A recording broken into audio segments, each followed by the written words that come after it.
I'm doing the cold intros. Yeah, I'm doing the cold intro now because why didn't you guys tell me this? What the heck? Roll the intro, please. And here we go.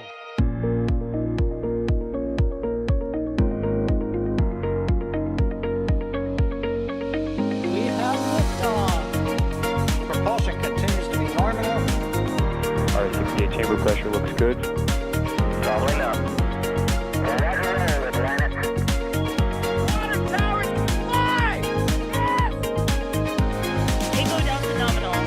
Flight downside FTE off. Bring in FTE off. It's orange!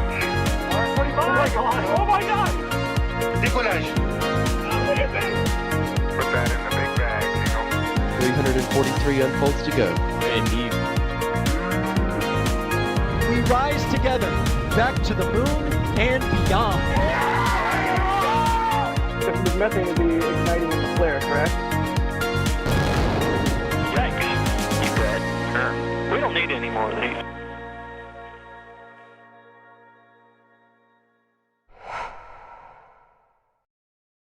Well, hello everybody. Welcome to this week's episode of the Flame Trench. We got. I am EJ, your host. We got actually a pretty. It might be a little bit of spicy. Might get a little picante up in here for a little bit of time. But right now I'm gonna actually introduce everybody here, and then we'll get into it. There's a lot of different things to talk about. You know, what's going on with SpaceX, what's going on with Blue, what's going on with Boeing. You know, it's gonna be great. What's going on with Bechtel? You know, we got a lot of good stuff to talk about. But before we get into all that good stuff, I'm gonna introduce everybody. So, let's see. Joining me tonight is Mr. Sawyer. Are you here? I am here. How's it going? And you know what? Since you brought out that book that was signed at an event in 2015 at the Intrepid, and you may notice in that photo, yeah, that was signed to the same day that the photo that you see on screen was taken. That was at the Intrepid with EJ and Das. Man, I wish you were here for this live stream so he could see that photo again. But again, this photo was totally not staged or directed in any way, shape, or form by the Intrepid photographer. Why'd you ask? Yeah, no. I was wondering how long ago was that, Sawyer? 9 years. That was summer of 2015. I don't like that. I don't like that.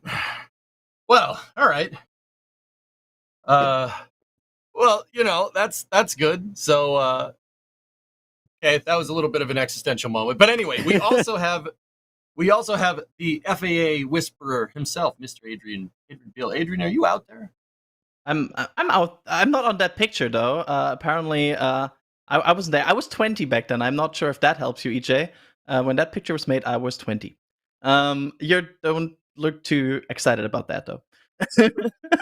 But yeah, it's gonna be a fun one. There's some FAA spiciness in this week, and also I feel like everything else happened in the matter of 7 days. So in the matter of topics, yeah, this is gonna be a action-packed one. I'm looking forward to go through all the topics for today. Yeah, there's a lot of crazy stuff going on.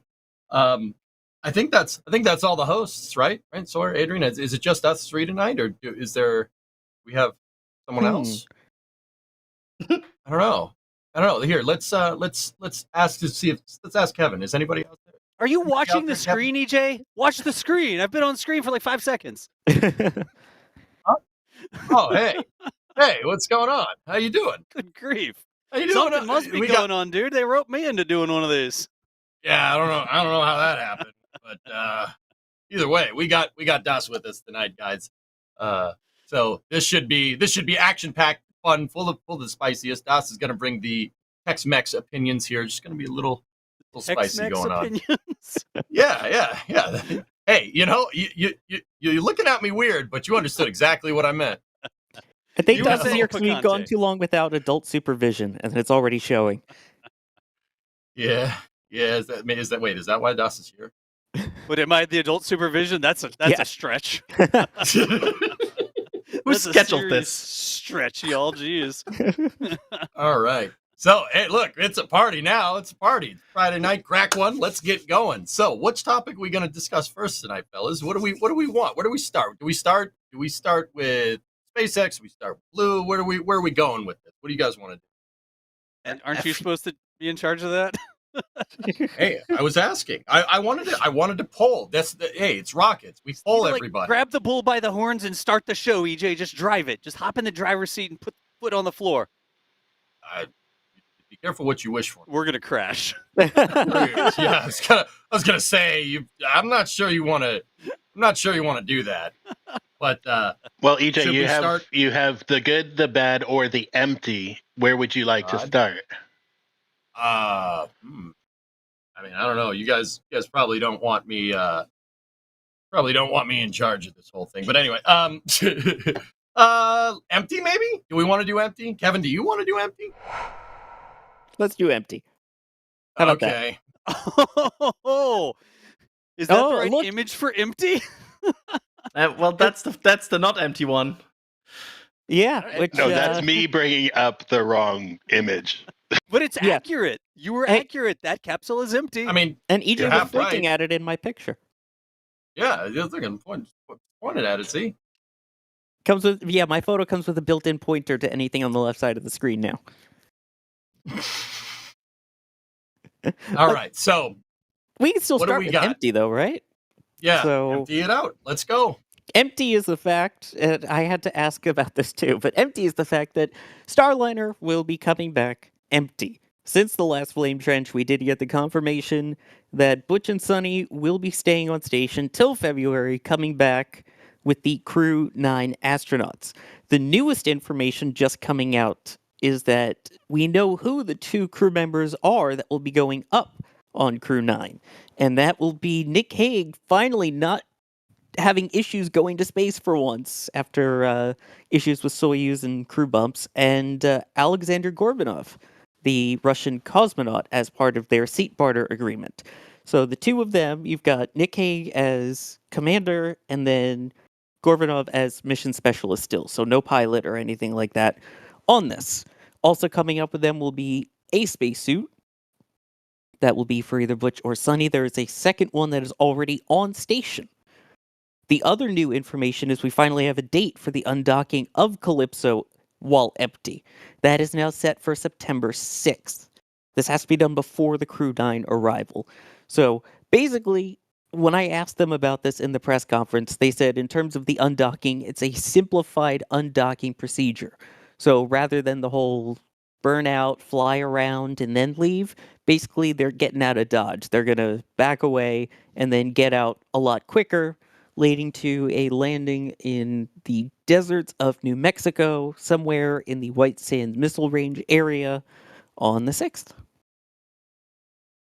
The simplified undocking is just going to unbolt it and an astronaut's going to like kick it with a boot.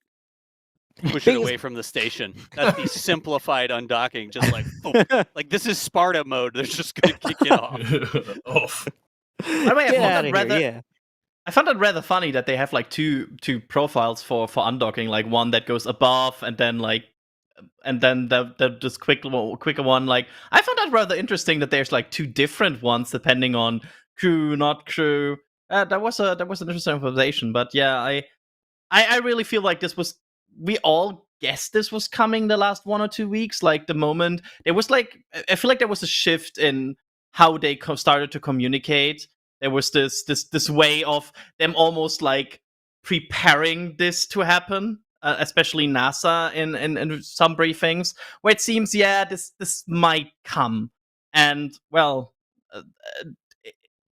Bill Nelson really didn't take any time on that press conference to confirm it. I found it rather funny how he just didn't be like, yeah, that's the decision. It was like 10 seconds after the whole press conference start where he just dropped that bomb. Get straight to the yeah. point. Yeah, You know, that was don't like beat interesting. around the bush. And also that it was unanimous in the NASA decision, at least, that NASA's like, yeah, everyone decided we want to send them home on Dragon, whereas Boeing, it seemed like there was a little more, hey, our spacecraft is fine, you should send them down with our Starliner anyway. But in this case, it's NASA's vote overruled, I guess, in a way, or had more votes. So Yeah. that's how they're coming home. Hey, we gotta talk about this a little bit because I was told originally when everybody was selling Crew Dragon to me, oh yeah, 7 people, right? And I see some people in chat commenting on it as well. But originally, wasn't Dragon supposed to handle 7 people? So what's the big deal? Like, why don't they just add in a couple seats or something? I feel like It's a rhetorical question. I can answer it, but I'm asking somebody else. Yeah, the that's a the really good capsules- question. Yeah, the capsules. It's rated for. I mean, they said it could do up to 7, but it's rated for 4. And NASA's the customer, and NASA wanted 4. And like I said, NASA. It was NASA's decision in that regard. Like you got to remember, like if you okay, let's bolt another seat to it. Well, how's that going to work with seat rotation? Remember that Dragon capsule rotates. The seats inside, they rotate. So how's that going to work? Are they going to rotate and just crush the person underneath? Yep. Do they have to rotate the seats down or take the person out before? Like, how does that all work? And once again, for the people who think I'm like, oh, well, EJ, they could do it. Yeah, of course they could do it, guys. But you guys got to remember, they're not going to refit a capsule in a week to go through all these procedures. Every single procedure in a crew flight is choreographed down to the second, right? Like, maybe we'll say minute, right? You don't want to go and introduce more unknowns into an already kind of unknown scenario here, right? Send 2 up, bring 4 down. You're introducing more variables there. You don't want to do that, right? Like, I mean, even just down to stuff like center of mass and stuff. Like if you add 2 more astronauts in the bottom of the capsule where the seats aren't normally, okay, you got to get out of the way because the seats rotate. How fancy, right? And you've gotten rid of some of your room for other cargo in the capsule because your nice seats rotate, right? You put 2 astronauts down at the bottom. Does that change things? You don't just like have them pile in and tell them to go to town. But the answer is right now, they've designed it for the capacity of 4, even though you may have heard originally that it might be 7. Oh yeah, 7 people. Wow, so much better, right? The way that it's laid out right now and the capsules they're flying are designed to accommodate 4 people for a bunch of different factors. So anyways, I saw that come through chat. I read all the YouTube comments, like almost all their YouTube comments, and I saw that keep cropping up in comments on shorts and on videos and all this stuff. Online on X and everything, but it's not designed for that right now. Maybe they could redesign it to work for 7 or 6 or something, but the capsules they're flying right now don't do it. They're not designed to do it, right? I mean, I said this last week, because the question came up on Flame Trench last week, dude. You don't want to clown car your spacecraft. That's a really bad idea. Like a really bad idea. Let's not do that. You know what's crazy to me? Like, it's crazy to me that there's no interoperability, to say it right, between the spacesuit connectors. Yep. Like, I don't understand why they're... Okay, I get it. A similar redundancy, different spacecraft, different systems, different lifters, all these different things, right? But the connection for the spacesuit, it seems like that's an oversight to me. Am I the only person who thinks that? Yeah. I mean, for a thing that has been like the whole commercial crew program has been very much about, well, we have these common adapters and we are like trying to do this whole common standard. It almost felt like this whole like regulatory norm where you try to introduce a norm to docking to the ISS. And then this very crucial part of spacesuit is for some reason not normed. Like, I also felt like the moment the spacesuit, this debate first came up, and they said like, yeah, we need to ship another spacesuit up so they can come home Dragon. We're like, what? You need to do that? Yep. That's interesting. Well, I mean, you've got the SpaceX one where everything is connected basically through the seat in the suit with the one single connection. Yeah. I don't think Boeing's is exactly like that. And then don't forget, you also have the zip-up helmets on Boeing's as well, which is a little different connector too. So I get the difference, but yeah, it would be nice if there was an adapter of some sort that they could just install on the end and go, hey, now it'll work. Yeah, or come up with like, here's the adapter. I'd like to see how different they are, right? But here's the adapter that you need to plug in your Starliner spacesuit into a Dragon capsule. Like, we don't need to ship a whole spacesuit up there, or a pressure suit, really, right? We just need to slip this one little thing. I mean, come on, Apollo 13 made an adapter out of junk they had laying around, and we're here on the ground, and we can't give them an adapter instead of sending a whole new suit? Dude, that's what I would have said, because, I'm pretty sure NASA has had experience with differential environmental control systems and life supports. Like you mentioned, like almost like this happened, right, in 1970. Maybe we should at least have some type of adapter. But yeah, it's very interesting. I mean, maybe they weren't taking that into account, but then again, unknown unknowns, right? Like, I don't think anybody predicted this would happen when Butch and Sonny launched, right? Like, Yeah, well, I think some people will say that they predicted it, right? Yeah, But whatever. Hindsight's always 20/20. The simplest, the safest thing to do is not launch astronauts, right? yeah. So we got to push ahead somehow.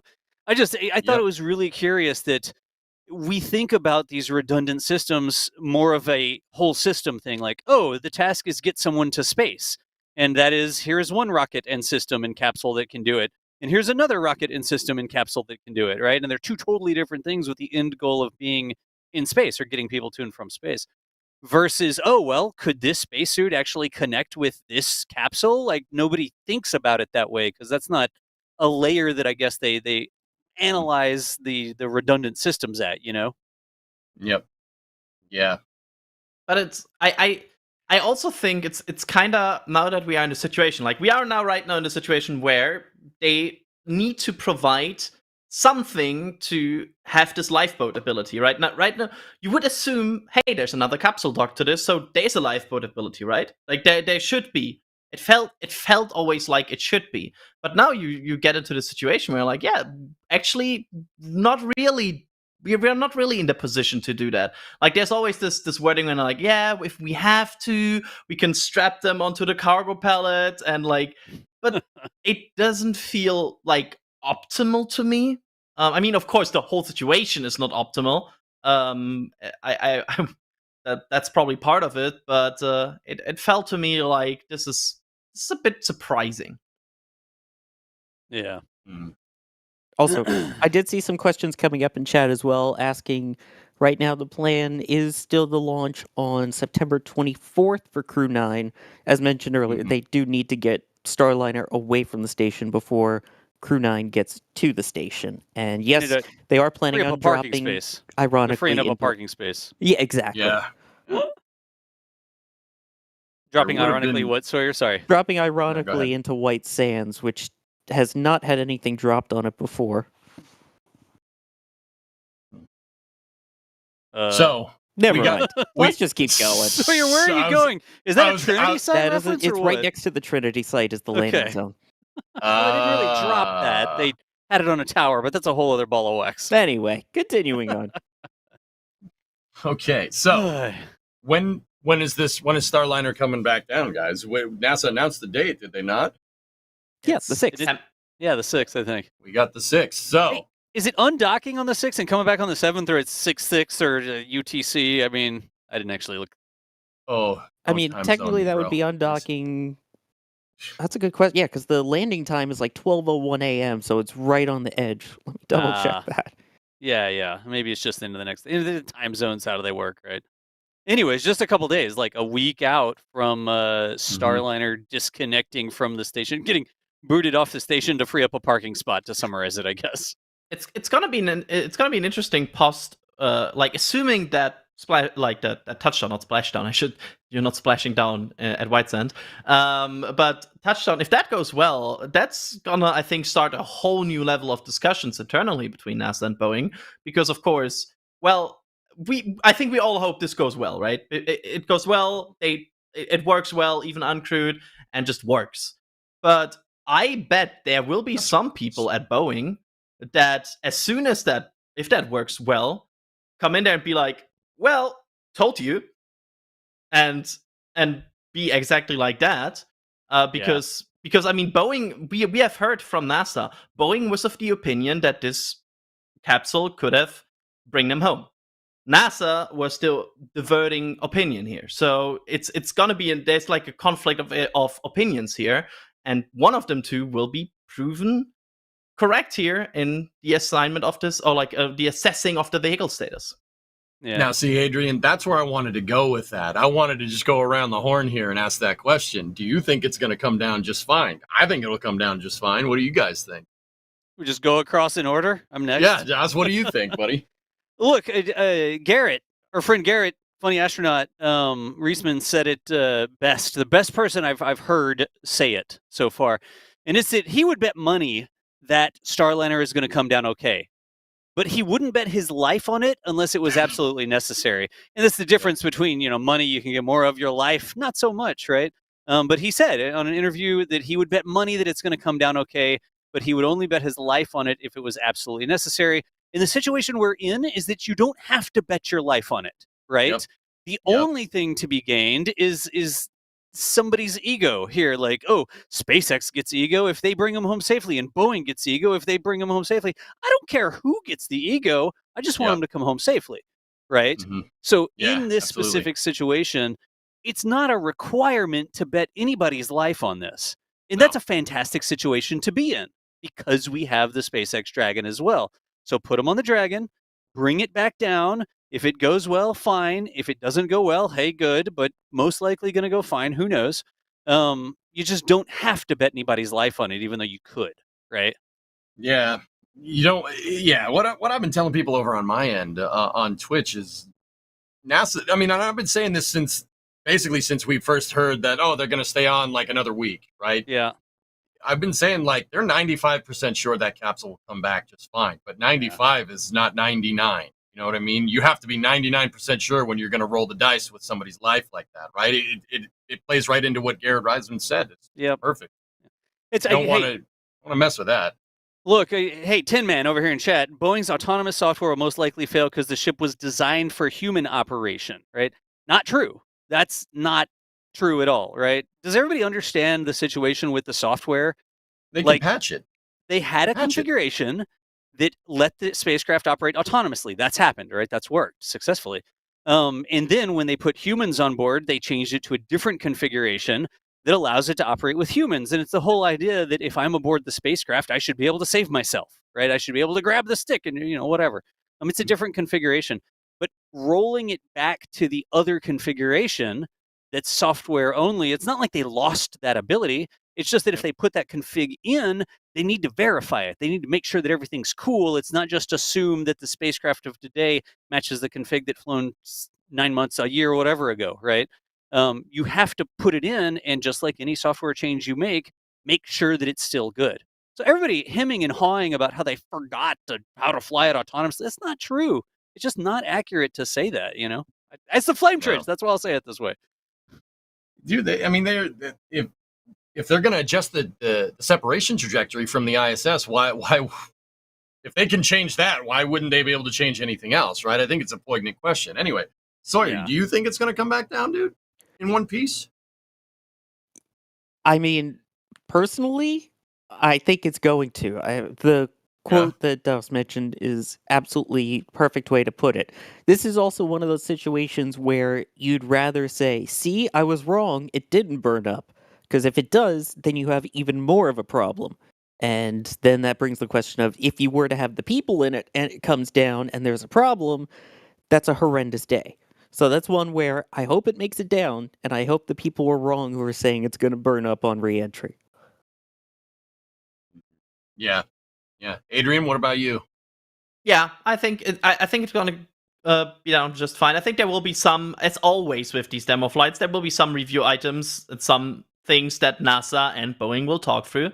That's to be expected. I mean, the whole helium thing will be a major point of any certification going forward. But I think there will also be some re-entry items where they will just talk about and understand. And if they understand them, they're fine. But I think Starliner will touch down just fine. And I'm glad that there is not the need right now to gamble humans on that. Just let it test it out. Yeah. I'm gonna jump in. I'm like, I don't want to talk too much, but I'm gonna jump in with one more pet peeve. It's so easy for everybody to sit back and make the decisions that they're not actually on the hook for, right? Yep. It's so easy to post on social media. It's so easy to say this, that, the other. You know something? If you're wrong, what are the consequences for you, person on the internet? Like, there's no consequences for you if you get it right or wrong. But that sort of mentality is so far removed from the people at NASA and at Boeing and the astronauts themselves who are on the hook for the decisions, right? It's just, you don't get off scot-free. There are consequences.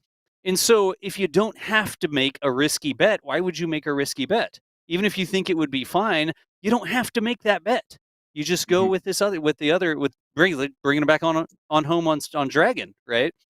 And there's just no consequences to sit there and say this, that, oh, they should do this, they should do that. There are people out here who are going to make this decision, and people's lives are on the line. So being flippant about it and liking to pile on and stuff, it's really disappointing to see the space community do that because there's no consequences for any of you, right? It's just consequences for the astronauts and the people that make the decisions, honestly. Yeah. It's a topic that I won't go too much into an FAA thing that we will get to back later. It's a whole other thing. But it honestly is the same thing there when we talk about these FAA safety investigation and people are like, oh, just let it fly. What can go wrong? And I'm always imagining the situation. Are you confident to put your name down on an official document and say, I'm 100% sure this thing won't hurt anybody? And if you're not confident doing that, don't ask the FAA to do that. Yeah, exactly. JS Web Production says not for us either. Do you think there's no consequences for us? If I sit here and say Starliner is 100% safe and it is okay to put human beings on it, like if I said that on the show and then something happened, that wouldn't be a hit on me. Like y'all would still listen to what I said.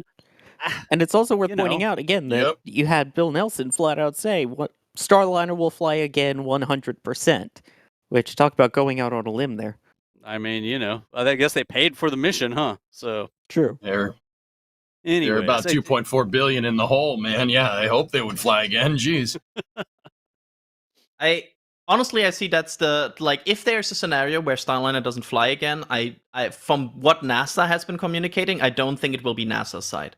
If Starliner doesn't fly again, it's 100% a management decision at Boeing to end the program. And no longer commit to this. But from NASA's wording, from Bill Nelson's wording, they're committed to have the redundant ability to launch people to the ISS. So I don't think unless this goes horrible wrong, I don't think NASA has any interest in canceling Starliner after this. Yeah, everybody needs. I'm opinionated about this, right? Everybody needs to realize that there was a time where the SpaceX Dragon capsule had problems and had not successfully flown people. And because somebody made the hard decisions to continue on with the program and put astronauts aboard and make that dream a reality, make that system a reality, we have Dragon today. But there was a time when Dragon was in a situation, not exactly like this, but somebody needed to make the decision, we're going to take the chance on this, right? And they did. And now we have Dragon. So I'm glad that somebody out there is making decisions like that, trying to push us forward. I'm also glad that they're not taking risks they don't have to because they took risks earlier, right? Yeah. So I shouldn't bring up Mighty Unlikely's question that if NASA decided Starliner's too risky, why are they taking a more optimistic approach with the Orion heat shield? Too spicy? So I think the phrasing's bad there. Starliner too risky or other safer options, right? There's a scale that weighs those two statements, and they are not the same statements. You like to bag on something, you want to say, oh yeah, it's too risky, right? Versus, well, it's not that risky, but there's another option that's even less risky, so we're going to go with that. And the choice of words there, you can sort of tell where people are coming across in their thinking or what they think about the whole situation based on the way that they choose to phrase it or who they're repeating what they heard, right? I will not. Y'all talk more. I will not bring the exploration upper stage in this discussion because I feel like that will make it. Because hey, how about debuting a whole new upper stage on a crewed flight? That would be fun, right? Oh, jeez. Dude, I like that rocket. What a train wreck! Oh my goodness, I like that thing. Yeah, rocket Rud. What a rud! What a rud! What a rud! A figurative rud, not an actual one. Oh my goodness. Hey, Orion went all the way around the moon. Yeah, that's good. I mean, it's hard to bring money into this. It's also this comes down to budget. We have a budget to afford 2 crew capsules right now at NASA. NASA has the budget to afford to run 2 programs. NASA doesn't have the program to run 2 Orions right now. That's not in the cards right now. And Dragon, I know people are saying just send Dragon. Well, Dragon cannot go to the moon just like that. It's not rated for that. It's not made for that. So it's not a thing of just just find an easy alternative to Orion. Orion is not getting a capsule to the moon is not an easy thing. Yeah, you got to remember Orion and SLS SLS didn't go around the moon, right? But Orion and SLS put the capsule around the moon the first time they launched. SLS didn't come in and say, "Oh well, hey, we're lucky if we clear the tower, or it'll be a success if we don't clear the launch. If we clear the launch pad, or we're gonna have to go. We might make orbit, but not quite, right?" They didn't do that. SLS launched and it sent a capsule all the freaking way around the moon the first try, and it came back. And was there some observations on the heat shield? Sure. That's why we did it, so we could get some ground/space truth on exactly how that worked. Too spicy? No, I think just the right amount of spice. Just the truth. I feel like I need a ruler to slap people's knuckles with. Now, hey, fellas, real quick. I don't know how much you guys listened to the last press conference that we had last Saturday, right? But there was something that I saw that Steve Stitch said towards the end. It was actually at the end of the press corps questions. And it's something that I just thought was very interesting. He said that somebody asked about, if the thruster. So, okay, let me just give you a quick primer here for what I'm about to say. So, once again, the decision was made to go, bring Butch and Sunny down on Dragon in February 2025 because Starliner's thrusters are overheating. The reason why they're overheating is because they can't manage the heat inside of the thruster blocks. They're called dog houses on Starliner, right? So, of something that's very interesting to me, I'd mentioned on past Flame Trenches that these thrusters are similar design to the Space Shuttle's RCS, and they are. They're pretty similar from what I understand, right? But so I'm wondering, 30 years of flight data there. But what Steve Stitch said in the press interview, in that press conference, he said that this behavior happened on previous test flights, right? He said it happened on OFT-1 and OFT-2. He said it happened on OFT-2 at the end of entry, descent, and landing. They had thrust degradation and they overheated a thruster, right? So, okay, look, it's easy in hindsight, right? It's easy in hindsight. It's easy, Das. It's easy. You said we'd have no skin in the game. It's easy to say all this in hindsight, but honestly, if you're having propulsion system failures, I'm wondering, okay, this is where it gets spicy. And I'm getting, guys know I like Starliner, right? But why would you launch this if you blew out a thruster on the end of the test flight uncrewed and then be like, no, let's put people on it. It'll be fine. It'll be fine. That it'll be fine thing is the exact reason why we're putting Butch and Sunny on Dragon in the first place, right? So, Das, you're talking about testing it, you eventually got to test it and you got to send it, right? Yeah. You're absolutely right there. But they tested and they sent it and the thing's trying to tell them something. It's trying to tell you something. It's a frozen O-ring. So, it's a little bit of hyperbole there, but right. What the heck's that about? What do you guys make of that? Why would they do that? Why, if you were having this problem on OFT-2, why would you put people on this? I don't get it. That's where I'm like, wait, what? I think it's because the fact that the capsule came back just fine.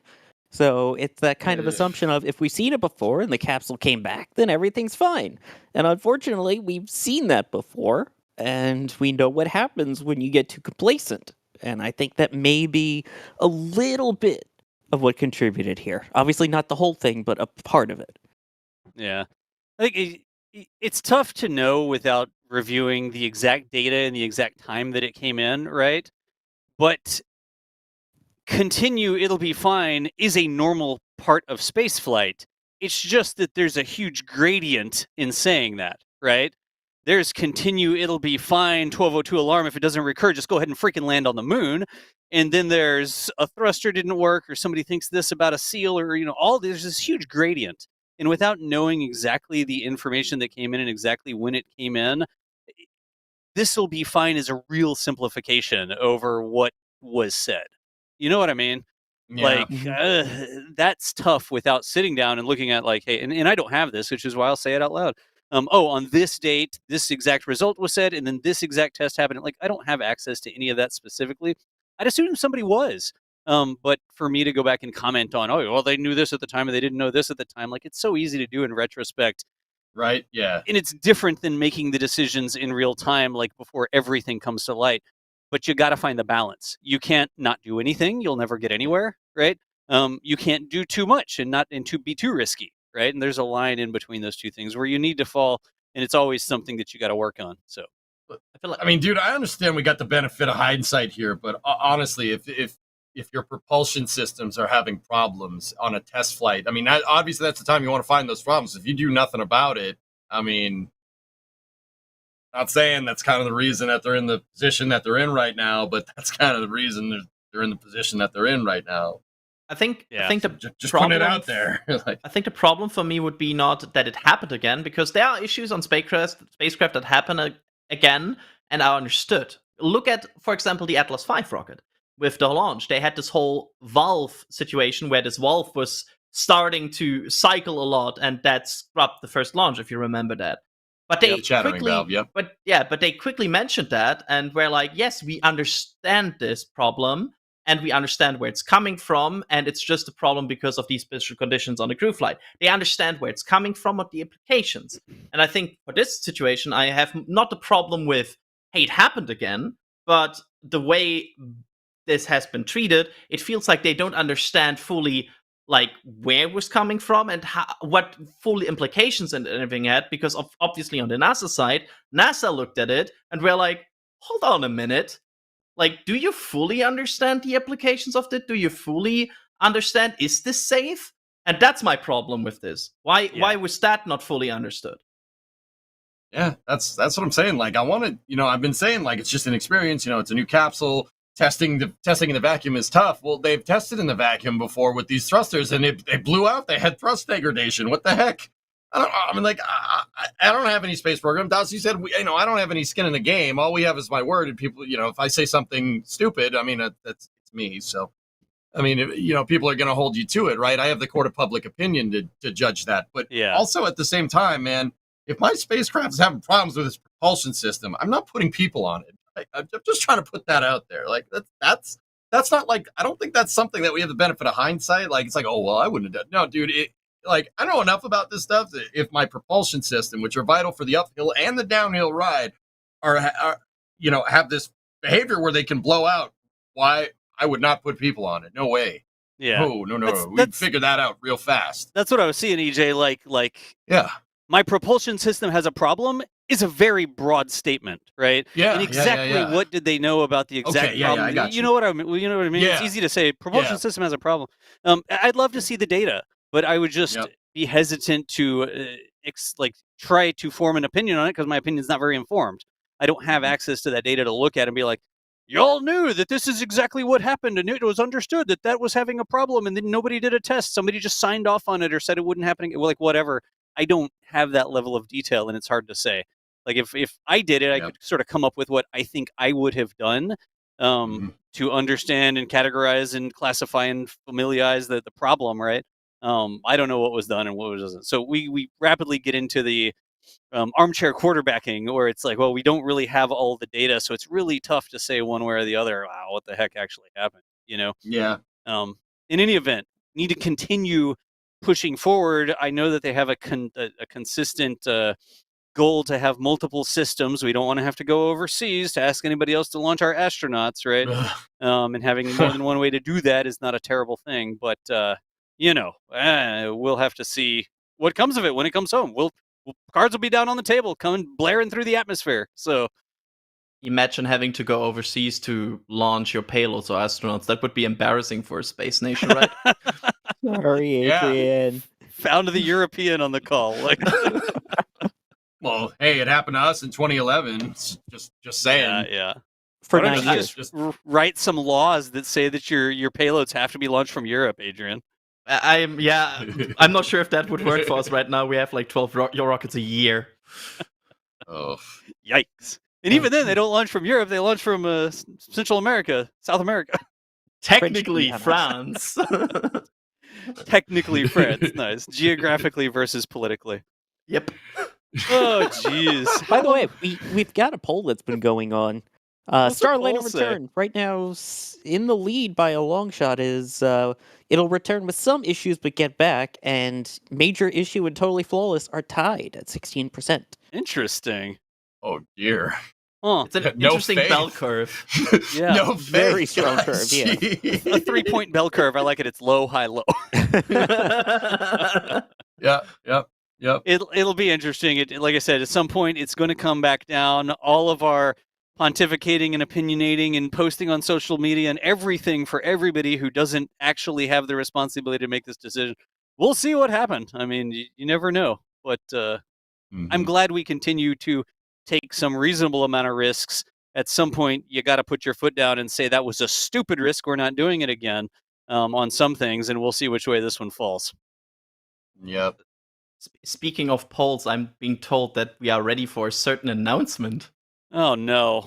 Here we go. Yes. This is actually really cool. Yes. We have new merch, and we are showing this apparently right away. What? Because, okay, I will explain. I will have so to explain confused. this. So, do you like engines, chat? I heard some people like engines, and we have new merch that maybe represents some of the engines you like, including Raptor, Merlin, RS-25, and BE4. And this is a new design created by Pauline called the Trust Collection, which is now available at shop.nasaspaceflight.com. That has been in the works since quite a bit. And also you can see, for example, EJ rocking the RS-25 right now. And I also have been wearing, the Raptor also.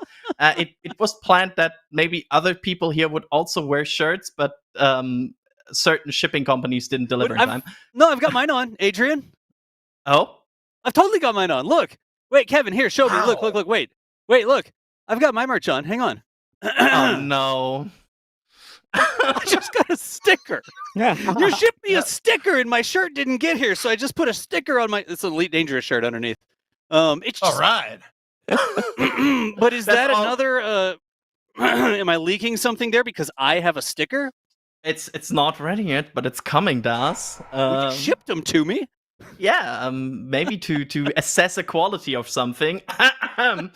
But yeah, that's also coming. But yeah, you can see the Trust Collection available on hoodies, shirts, mugs, sweatshirts, and also you can for each item select if you want it in color or grayscale, or on the front or the back, because maybe you prefer that. That's options on all of these. And also we will check in from time to time in the show and see what kind of designs you get, and then we can see what's the favorite engine of everybody. I think these numbers are right now based on... If we already have the numbers, that's the team. What is the music? I feel like they're about to reveal Atlantis in front of me or something. There we go. That's the team vote. That's who animated this. That's our team. Basically, our team got access early to this and was able to get it, and that's the numbers that our team so far got.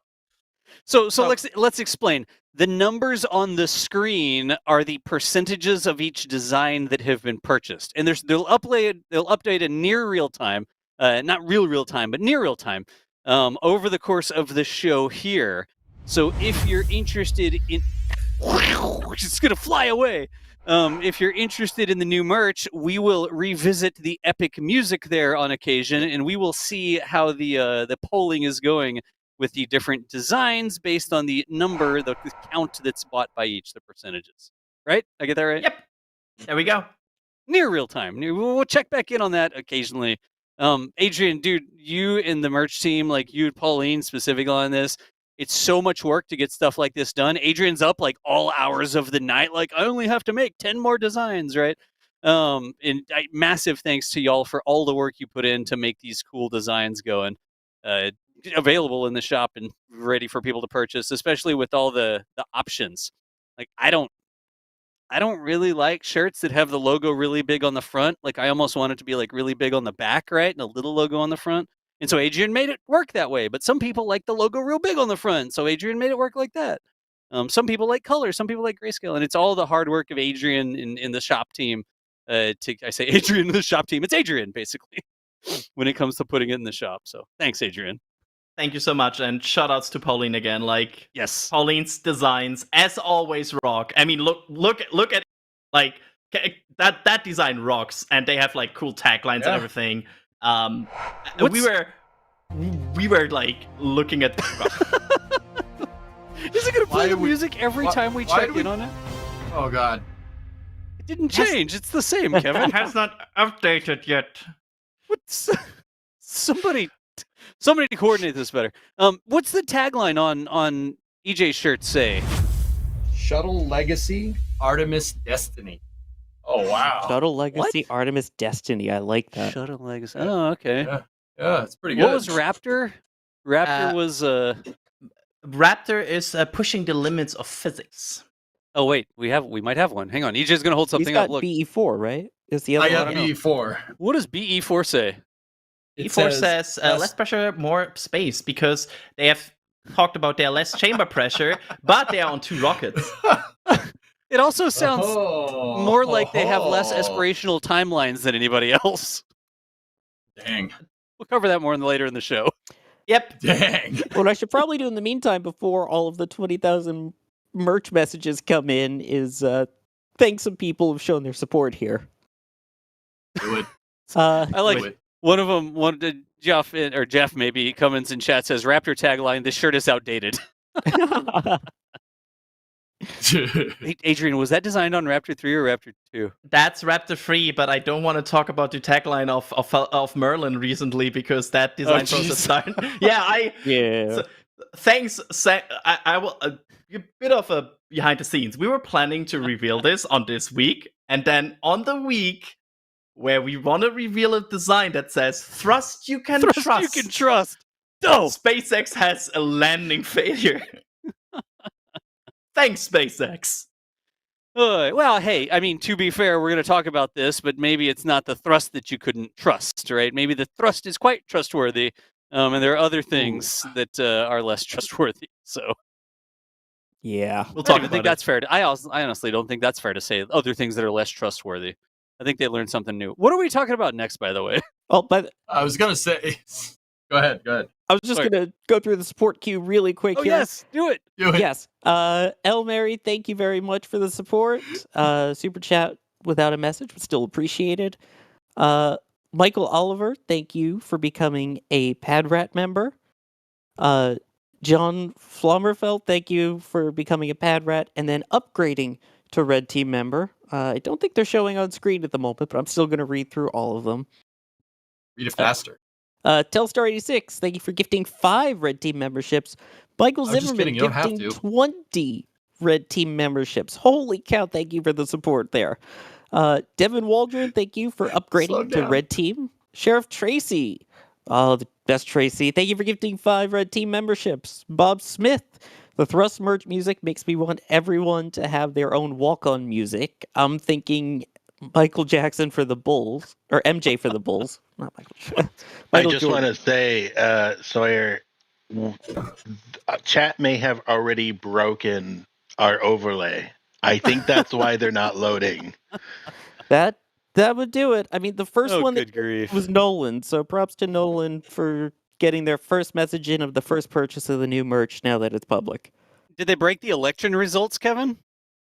I mean, no, because that's it's too actually close to manual. call. That the election result, at least this election result, requires that Adrian types it in manually. I literally have a spreadsheet here, and as orders come in, I update the numbers. So, yay! You know, okay, we need to move on with the rest of the news, but that was an interview question. I used to hire developers, programmers, database people, all this sort of stuff for a previous life that I lived. And one of the questions was always, oh, I've got, all of this data that exists in this old website that was just sort of hashed together like an intern would put it in. And over 10 years, we have all this data on the website. We need to move it into a company directory database, right? And so my question for the developers, because I was a solution architect, we were finding people to solve problems for people, right? And my question was that, like, how do I get this information from this website that's all a mess, no consistent format or anything, into a new database so that we can do it? And everybody would always be like, oh, well, I would write it, and then I would scrape this, and I would accept, and then I'd ask questions about exception handling. We talked through this whole thing. But the right answer to me was to just hire somebody to type it in again. Because you're only going to do it once. You don't need a program that's going to scrape this website forever, over and over again. You just need to do it once and migrate the data. And so sometimes it is more effective of a solution to just have somebody type it into a spreadsheet. You need a complicated code answer. So you're telling me choose the right solution. Got it. Yes, we chose the right solution here. We did not need 2 weeks of custom development to show that poll in real time. So am I hired? What? What do you mean? No. Am I missing something? Like, yes, you're hired. You're already hired. Anyway, sorry, side note there, but that is a story from another time. All What's right. next? So no. Actually, I mean, you're next. The next thing I'm we're next. talking about. It's the next one. We got Falcon 9 news. Oh, I'm yeah, saying, we were dude, talking. So keep going, man. We were talking about Starliner and everybody just loving to say that the astronauts were stranded in space, and now there's actually a little bit more truth to that because Falcon 9 isn't flying. SpaceX has stranded the 2 astronauts in space. Oh, that's a spicy one. So, anyways, People are gonna get mad at you for that. You've seen it. I know, right? I should have put on like a helmet and like a true flame equipment before I said that out loud. Look, a little clearly hyperbole there, but you've seen the results. This is actually a replay from earlier today where the booster was coming back in on the drone ship for very small values of booster. Not a lot of booster left there on B1062 because it had an issue during landing. You saw that happen. Of course, we were streaming it live. If you saw the replay, you saw Jack was saying, "Oh, there it is, right in the center, bullseye," or whatever he said. And then we got the quintessential no. Should have got royalties for that, honestly. But we saw the booster fall over and explode on the deck of the drone ship. 260 plus, what is it, 267, I think, wasn't it? Successful landings of the Falcon 9 system, and then this happened. Now, there's a lot to talk about here, right? But one of the interesting things is we said, all right, hey, we've been talking with the FAA lately and getting information on Starship licensing and this sort of stuff. So Adrian actually reached out to the FAA and said, hey, Falcon 9 came down and had an anomaly during landing. What's the deal? And the FAA actually responded back and said they're going to require an investigation and they will return to flight after the investigation is satisfied, which happens in one of 2 different ways, right? And we can fill in some of that information. No, it wasn't all in the statement. But now, as of right now, I'm not supposed to say grounded. I don't know what I'm supposed to say.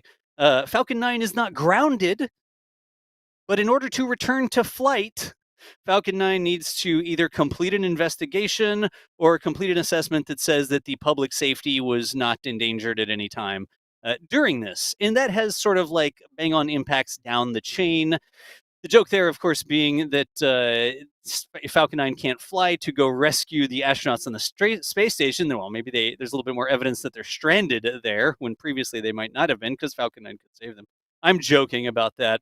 The other more immediate effect, as opposed to Crew 9 flying on Dragon, or flying on Falcon 9 and Dragon, is Polaris Dawn.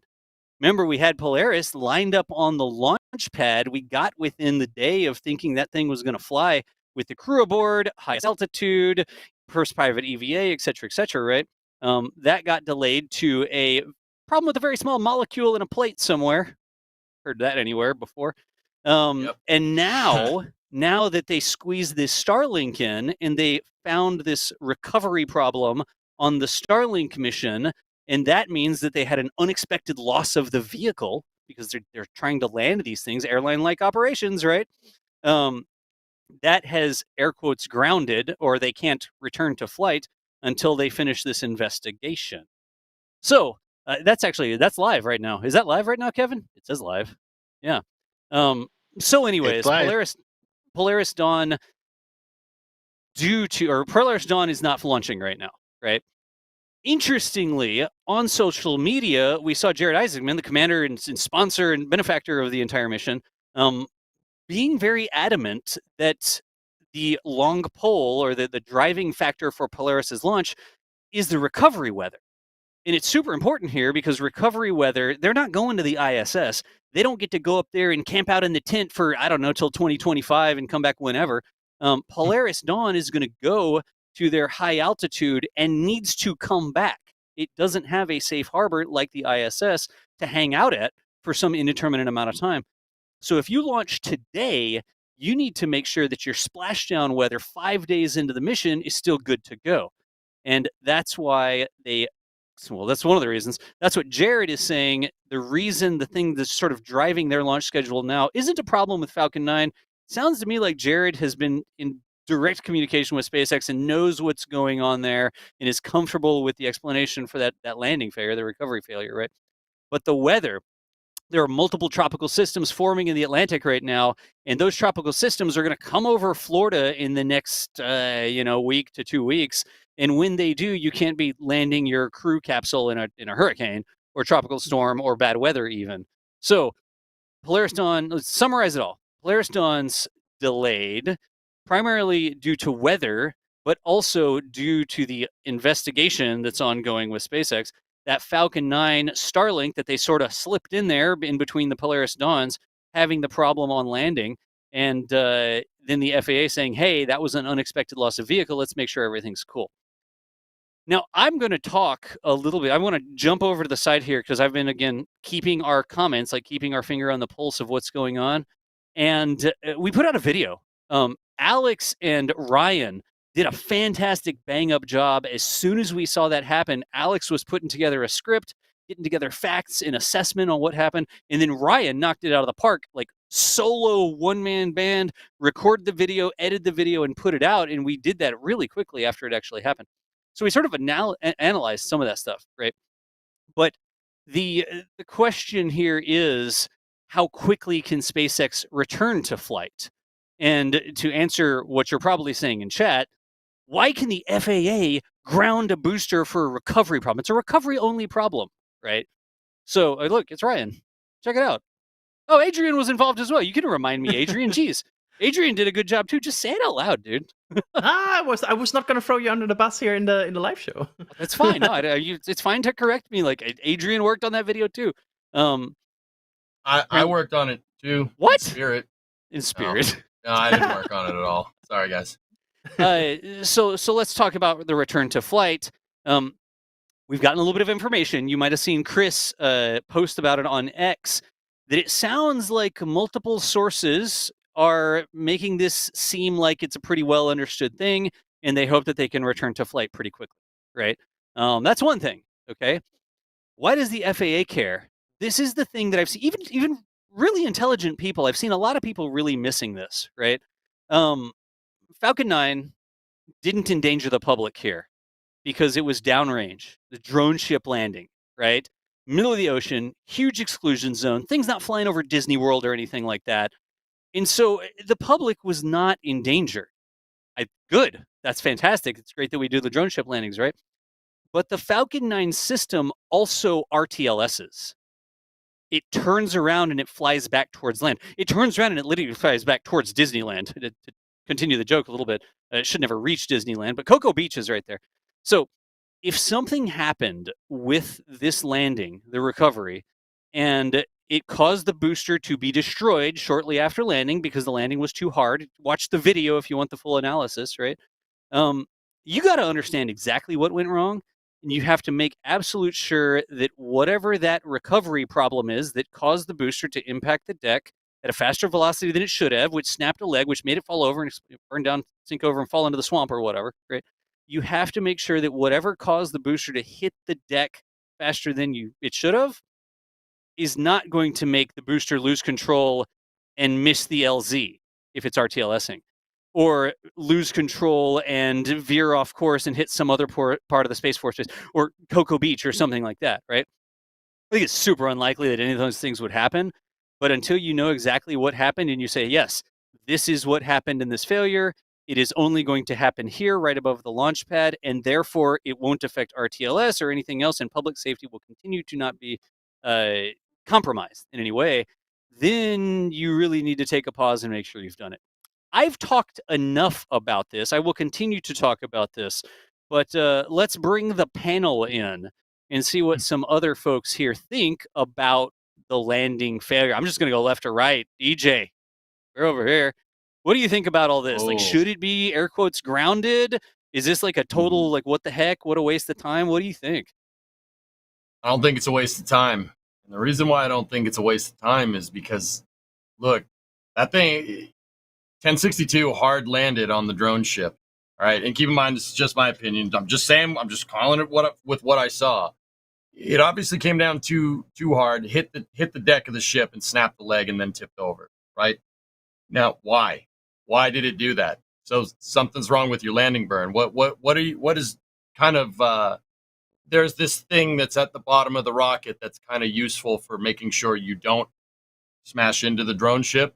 You know, the rocket engine, right? Don't we have a shirt for that? And anyway, You got to do this, DJ. You got to pick your shirt up when you say oh rocket yeah, engine. but it's The the rocket rocket engine, engine, there you go, man. Not that one. Right. Anyway. So, look, something went weird with the landing burn.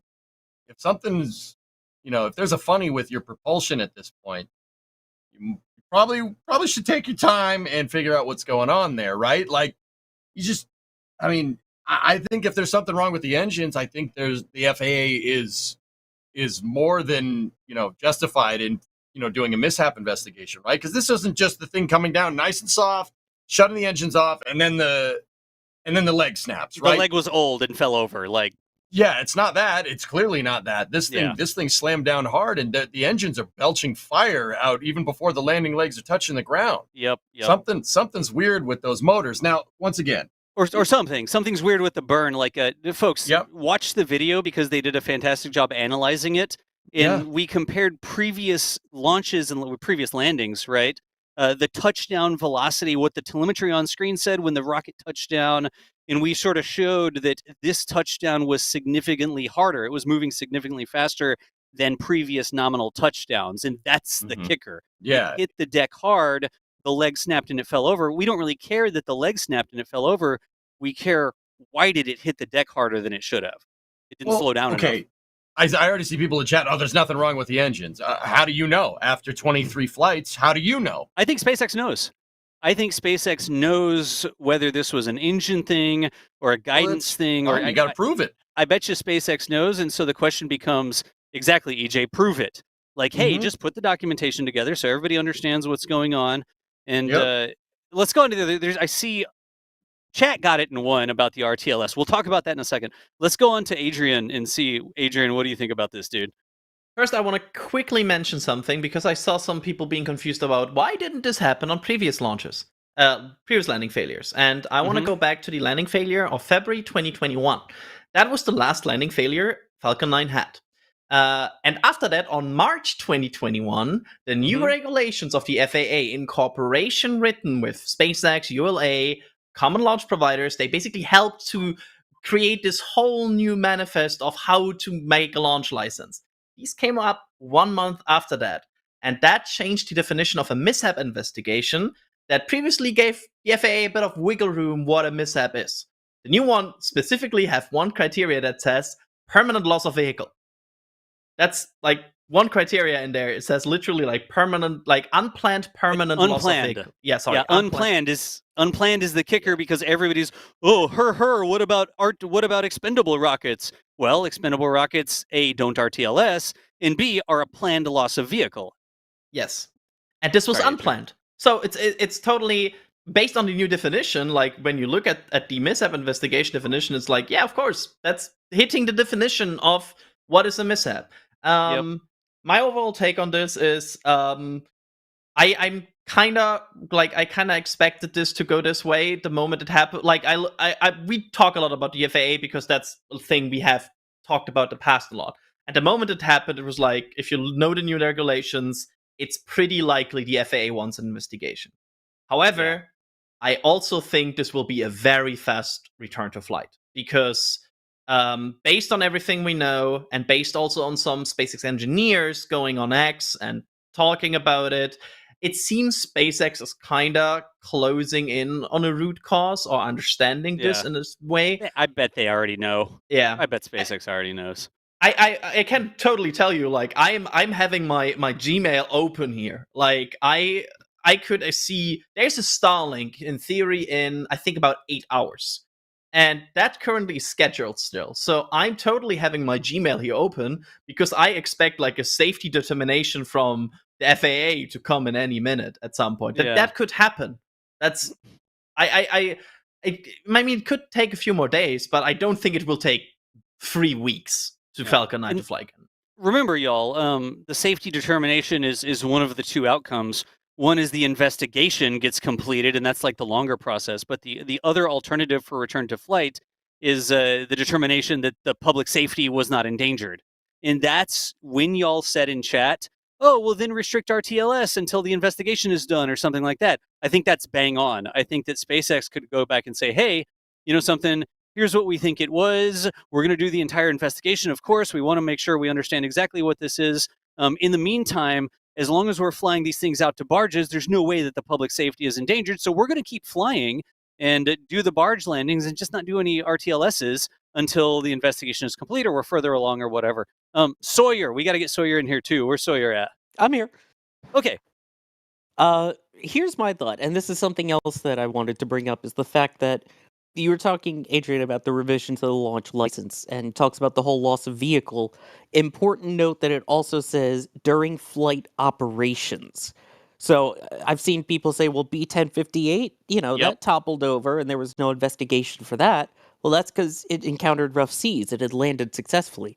At this point, you were mentioning the engines were still kind of shooting up flames just before it touched down. So the fact that this happened during flight operations also made this a reason that they couldn't classify it as a recovery failure. So it's one of those where I see people in chat saying, yeah, then the corrective action is just to not land boosters. SpaceX, I don't think, would ever revert it's not to their that. business model. Yeah, they're going to wait. SpaceX is... Go ahead. I was just going to say, they're going to wait it out. For them, it would be more of a loss to expend the booster than to not launch for 3 to 5 days. Yeah, exactly. It really is something like I see people who love to like punch on social media. This is a recurring theme, right? I think that it's completely fair that they're requiring an investigation, but the investigation doesn't have to be complete. They just need a report on, hey, that wasn't what you planned on have happening. That was an unexpected loss of vehicle. Just show us real quick that you can continue flying while you investigate this and make sure we document how the public safety is protected. And it's just super simple answer then, right? The booster's flying downrange. It's on the drone ship. There's a huge exclusion zone around the drone ship. It's not coming back to land. It's not coming back towards populated areas. There are no boats in the area. Like all of these different mitigating factors. All you do is you put those down in some bullet points and you say, hey, here's the analysis. We're continuing the investigation, but we are cool to keep flying because this is understood and this is how public safety is really well mitigated. Like it's just a documentation sort of thing, making sure that it's all on the up and up, right? Can I mention or ask chat? I guess I want to ask chat. What is the difference? I saw SpaceX folks saying, oh, recovery problem, right? Like they were reusing this recovery system problem language. What's the difference when it comes to SpaceX? Because this is new. This is like a completely new thing. Rockets don't land unless, well, you want to count shuttle, and then we get into the argument about the capsule of the vehicle versus the boosters, whatever. Right, let's not go there right now. SpaceX loves it. Shuttle? Yeah.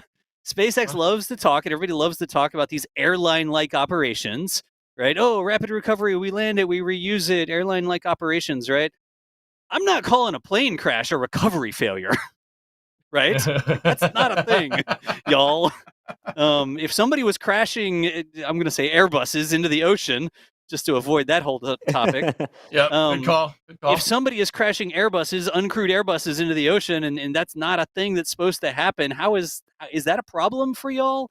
Or what? Because I think the big thing here is these rockets do RTLS. We allow them to turn around and come back towards civilization. And so they have a higher standard to meet than any expendable rocket that will never, ever do that. We got to talk about FTS activation as well, though. What do y'all think, chat? I've just been reading through chat. Yeah. I mean, dude, if you want me to chime in, like, yeah, of course. I was talking with somebody in chat about this while you guys were giving your feedback a second ago. The FAA is, you got to remember, we treat the FAA like they're this all-encompassing entity about, they're aware, we are aware of this, we're aware of this, we're grounding this, Starship that, Falcon 9. They're learning about kind of the framework for commercial spaceflight, what these airliner-like operations that you're talking about, Das, they're learning about this as they go. They don't have a book about this. Nobody does. So, because no one's ever done this before, right? Yep. So, you gotta keep in mind that they're probably doing it to take an opportunity to learn. Like, keep that in the back of your mind. You know, and I'd said, like, I mean, people don't like this, but, like, you know, we get all these delays in between, you know, Starship launches because of, you know, this and that, right? The reality is like the FAA, you know, if you start barking up the FAA's tree, they're trying to use the development of Starbase as a framework for how they certify commercial spaceports in the future. I guarantee you, commercial spaceport certification in the future is not going to take as long as this. But Starship, I would contend to say, is a great test for that. Now, how does that? Okay, so what does that have to do with Falcon 9 and stuff? Well, Falcon 9 is a great test for operations, the operations side of things, right? You know, Starship is for like a commercial spaceport, but Falcon 9, the operations, it's already got a spaceport. We're already good to go, right? We're already there. You know, so doing a mishap out of an abundance of caution, just so you can take an opportunity to learn, so the FAA can get their feet wet with how this whole spaceflight thing works, I think is a pretty wise decision. You know, that's hedging your bets down the road. Yeah. I think, you know, I'm going to address something in chat here. T-Brookie says that DOS is all FUD, all right? Fear, uncertainty, and doubt, like I'm trying to make people doubt Falcon 9 or doubt SpaceX or anything like that. No way. Let me explain my thinking, right? I think that could be fair if I hadn't thought this through. But we've already talked about the booster hitting the deck faster than expected, right? What reasons might a booster hit the deck faster than expected? Thrust underperformance on the engine. And it sounds like that's not the case, right? I don't know, but we'll see. It sounds like it's not a thrust underperformance, but you turn on the engine, you command it to give you this much thrust. It doesn't quite give you that much, so you don't slow down enough, you hit the deck a little hard. That's one option. I don't know if that's realistic. I don't know that's what's going on here, right? Another option, your rocket is confused. Remember, rocket knows where it is because it knows where it isn't. If it ever doesn't know where it isn't, it might not know where it is. And in order to turn on the engines at the right time and actually create the correct amount of thrust to just touch down just at the right speed, it's possible that the rocket was confused as to where it was. Now, there are lots of different things with that. There's your XY coordinates, the GPS coordinates, where you are. Are you over the drone ship? Are you over Disney World or whatever, right? Then you have your vertical component of that, your altitude sensors and that sort of thing. How high am I away from the ground? But in this case, if the rocket was confused as to where it was and it didn't start that engine, the engine may have performed perfectly fine. It just didn't light soon enough. And so it didn't have enough time to slow down and it hit the deck harder just because it started too late, right? And I do think that those are your two big possibilities here, right? Either a sensor or navigation issue where the rocket just lit the engine too late, or an engine issue where it didn't create enough thrust, right? Okay, cool. Let's mitigate that whole discussion. Not a big deal because it didn't happen until the landing burn, right? So if it didn't create enough thrust during the landing burn, it hits the deck too hard, falls down, burns over, sinks into the swamp. Okay, whatever. If it was confused as to how high it was or where it was, and it did, that's really what gets me, where it was. If the rocket doesn't know where it is, that's a problem. It's still out there in the ocean, and that's mitigated. But it happened on the landing burn, and it was really close to the ground, so that the problem didn't diverge really very much. Remember the deviation, right? And its variation. And the variation. Thank you, EJ. But think about this. You have to understand what the problem was. And the rocket being confused as to where it is a bigger problem for me than a thrust underrun on the engine, right? Like, the rocket also does a boost back burn. What happens when the rocket is slightly confused during the boost back burn? Does it end up on a different trajectory than it would have been normally? Does it end up further off the coast or further inland because of something that happened during the boost back burn? I understand that here we were super mitigated because it was the landing burn when it was so close to the ground. And all SpaceX needs to do is say, yeah, hey, here's what that was. It's only going to happen when it's less than a kilometer from the ground. The possible deviations, if the problem occurs at that altitude, is this much. Those deviations are still well within the exclusion zone. So still, public safety is absolutely protected. And they can't come back and say, oh, geez, we don't know when that might occur, but if that occurred up here, it could deviate like this, and it could land on another port of the Space Force station, or it could land near the jetties or something like that, right? That's just, I think, the burden of proof that they have to go through in order to say, hey, here's what it was. Public safety wasn't impacted. It wasn't endangered. It won't happen above this altitude, this sort of thing, that sort of thing, whatever, right? And so public safety will continue to be protected and we can continue to fly.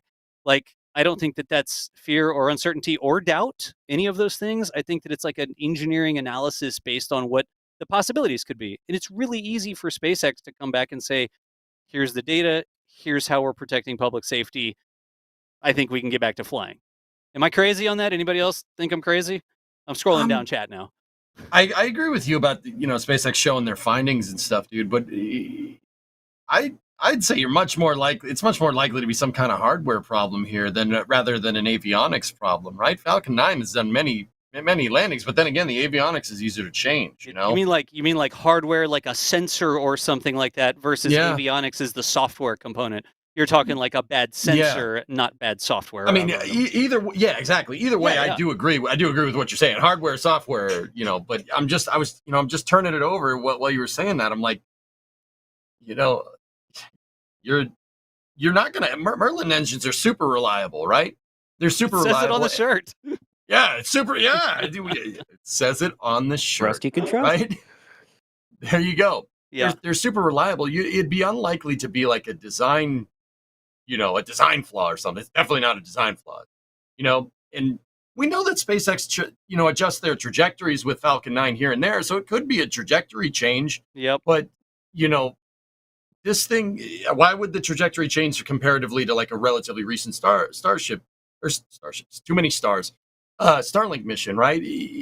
Obviously the leg snap, but this seems like it might be hardware due to the engines being, a little bit on the older side. You guys got to remember, just because it's flown, like the center engine, for instance, just because it's flown 22 times prior doesn't mean that engine hasn't been put to the ringer, because it does 3 firings per flight, right? You have one up, you have an entry burn and down, right? And then the landing burn. So that's 66 firings in flight with that thing, on top of all the testing that it's done on top of that, like, before, acceptance testing. So, that engine on that booster was beat to snot. If it is the original motor, I would say as we get higher in the flights with these Falcon 9s, right, you're going to run into the material limits of some of these parts. Yeah, I was about to ask, do we know if they're new engines or if they're the same ones that have flown 22 times? Because there's a good chance that some of those were probably swapped out. So we know they swap them around. Even the legs. I don't even know that the legs all stay one to the other, but we know that engines can be swapped out and stuff like that. And we don't have that specific data on, that had an engine that had flown on 10 other flights or whatever. That's just not available. I appreciate y'all chat. Like, chat is sort of discussing this and coming up with ideas and stuff. The reason for talking through it isn't to try and minimize anything. It's information. It's stuff to think about, right? Yep. And that's exactly the discussion that Alex, Ryan, and I had when we made this video. Because the more you look at it and the more you look at the data, the more you get into a situation where you're like, well, it could be this, or this. And then you go through it. Because the first thing we found was exactly this, telemetry thing. We found it was a hard landing, because I feel like it was not that obvious that it was a super rough landing. But then when you look at the numbers, it's 10 versus 30 kilometers an hour. So it's about 3 times as fast. And I think the math comes out as about 9 times the energy. 9 times? 9 times. There's a throwback. Hey, jeez. I see some people in chat not like agreeing with this. But I think y'all haven't seen, like, if you want to see the data, go watch the video we did, because we took multiple previous flights. Did we put them side by side in the video? I'm pretty sure we put them side by side. Or we looked at the telemetry over and over again to compare. Go ahead. So what happens is, because first we thought it was 10 versus 3, but then you get to the situation that you notice that the Falcon 9, there is an initial touchdown moment, which is at 10 versus 30, and then it kind of glides or like bounces a bit and goes up and down again. So that's why there's like multiple moments where the telemetry makes weird bounces. But we came out about this verse roughly 10 to 30, and again, you can also see visually. If you look at this launch just visually, use your good old eyeballs. There you go. Then you will witness and see it's going down a bit fast. Yeah, it's in chat. Look, this might be part of it here, but there is the video linked over and over again in chat. And the reason we're saying this is because we went back and looked at this. This isn't like a touchy-feely, we feel like this is it. but we looked at actual numbers from previous landings and compared them all together and analyzed that in the video. There's Ryan right there talking about it. So I highly encourage anybody who is doubtful that this landing was any harder than any other landing to go and watch the video and look at the data that we present and see if you agree for yourself. Maybe you don't agree, and that's fine. It's physics. It doesn't care if you agree or not. It is what it is. But yeah, baby. We also explore why. Like, if I saw some people be like, oh, maybe it was a high wave. Unlikely. Yep, we talked about that. We got buoy data from the sea state nearby, like during the landings. Like Gav was in there getting buoy data. Buoy, whatever. Well, that answers I'd rather be flying an X-Wing super chat than asking about the drone ship. I think I have breaking news. What's the breaking news? It's from the FAA. Somebody get Bandicam ready because you might want to clip this for the Axis. I will read. The SpaceX Falcon 9 vehicle may return to flight operations while the overall investigation of the anomaly during the Starlink Group 8-6 mission remains open, provided all other license requirements are met. SpaceX made the return to flight request on August 29 and the FAA gave approval on August 30. So, that is directly from the FAA, fresh out of the press. Falcon 9 just got the allowance to return to flight again. Hooray! Well, the astronauts aren't stranded anymore. I was wrong about the engines, boys. I need to do a tweet quickly. Do your tweet. Yeah, look. Yep. Here you go. Well, I was wrong about the engines. I'll take the L here. That's fine. I've never been happier to do that. Jeez. Also, it's now safe to go back to Disney World because it seemed like DOS kept wanting to throw Falcon 9 boosters on it. It's safe to go back to Disney World now. Wait a minute. What if it falls into the swamp, though? Well, just stay out of swamps. They said you couldn't land a booster in a swamp, but I did it anyway. Folks, there you have it. SpaceX knew. They provided information to the FAA. Apparently, they provided the information and requested a return to flight yesterday. And today, this is unprecedented, the FAA has said that they're clear to return to flight while they continue the investigation, just like we said the most likely outcome was. That would rule out any major systems, guys. I think that's a fair thing to say now. It's definitely not something that has to do with like propulsion or anything. This is some other freak occurrence or something. Yep. Definitely doesn't have anything to do with avionics. That rules out avionics. That rules out propulsion. It's something else. Yep. But yeah, good. That's great. I've never been happier to be wrong. I'll be 100% real with you. Welcome back. Have we tweeted and everything? Have we done the tweets? Yes, tweet's already out. Okay, cool. Yeah. Over and sang into the swap. Realistically, y'all, understand that this is SpaceX's business. This is what they freaking do. They understand the rockets in and out, and they have to balance aspirational timelines and pushing things forward and ahead with continuing their business and continuing to fly these things. And they know what's going on. They're not out there, I don't know, just launch it. I don't know. It's a Falcon. Like, no. 267 landings. It's not like they don't have enough data on what happens during a landing. So anyways, the system worked. I like it. Sarah Jones in chat says the system works. I will mute my phone. Yep. Wait, why are you going to mute your phone? The pings. Ding, ding, ding, ding. Wait, nice. Wait. Hold up. I gotta I'll give you a like. Look, David Murray, we all give the FAA a hard time. Let's give them props for clearing this so fast this time. Can we give them a little bit of props, or do we still want to hate on the FAA for their antiquated, archaic things? Like, literally, the regulations were updated just a couple years ago to support this sort of cadence, this new world that we live in, and here it is in action. We can give them RP1 and locks, but not Methalox. I also have to say, as a person, like, we all come here from media, right? We are communicating with the FAA as a media organization, and the FAA is really good communicating with us. Like, they are, like, when you ask them a question, when you ask the understandings, you get answers really quickly. And they really do.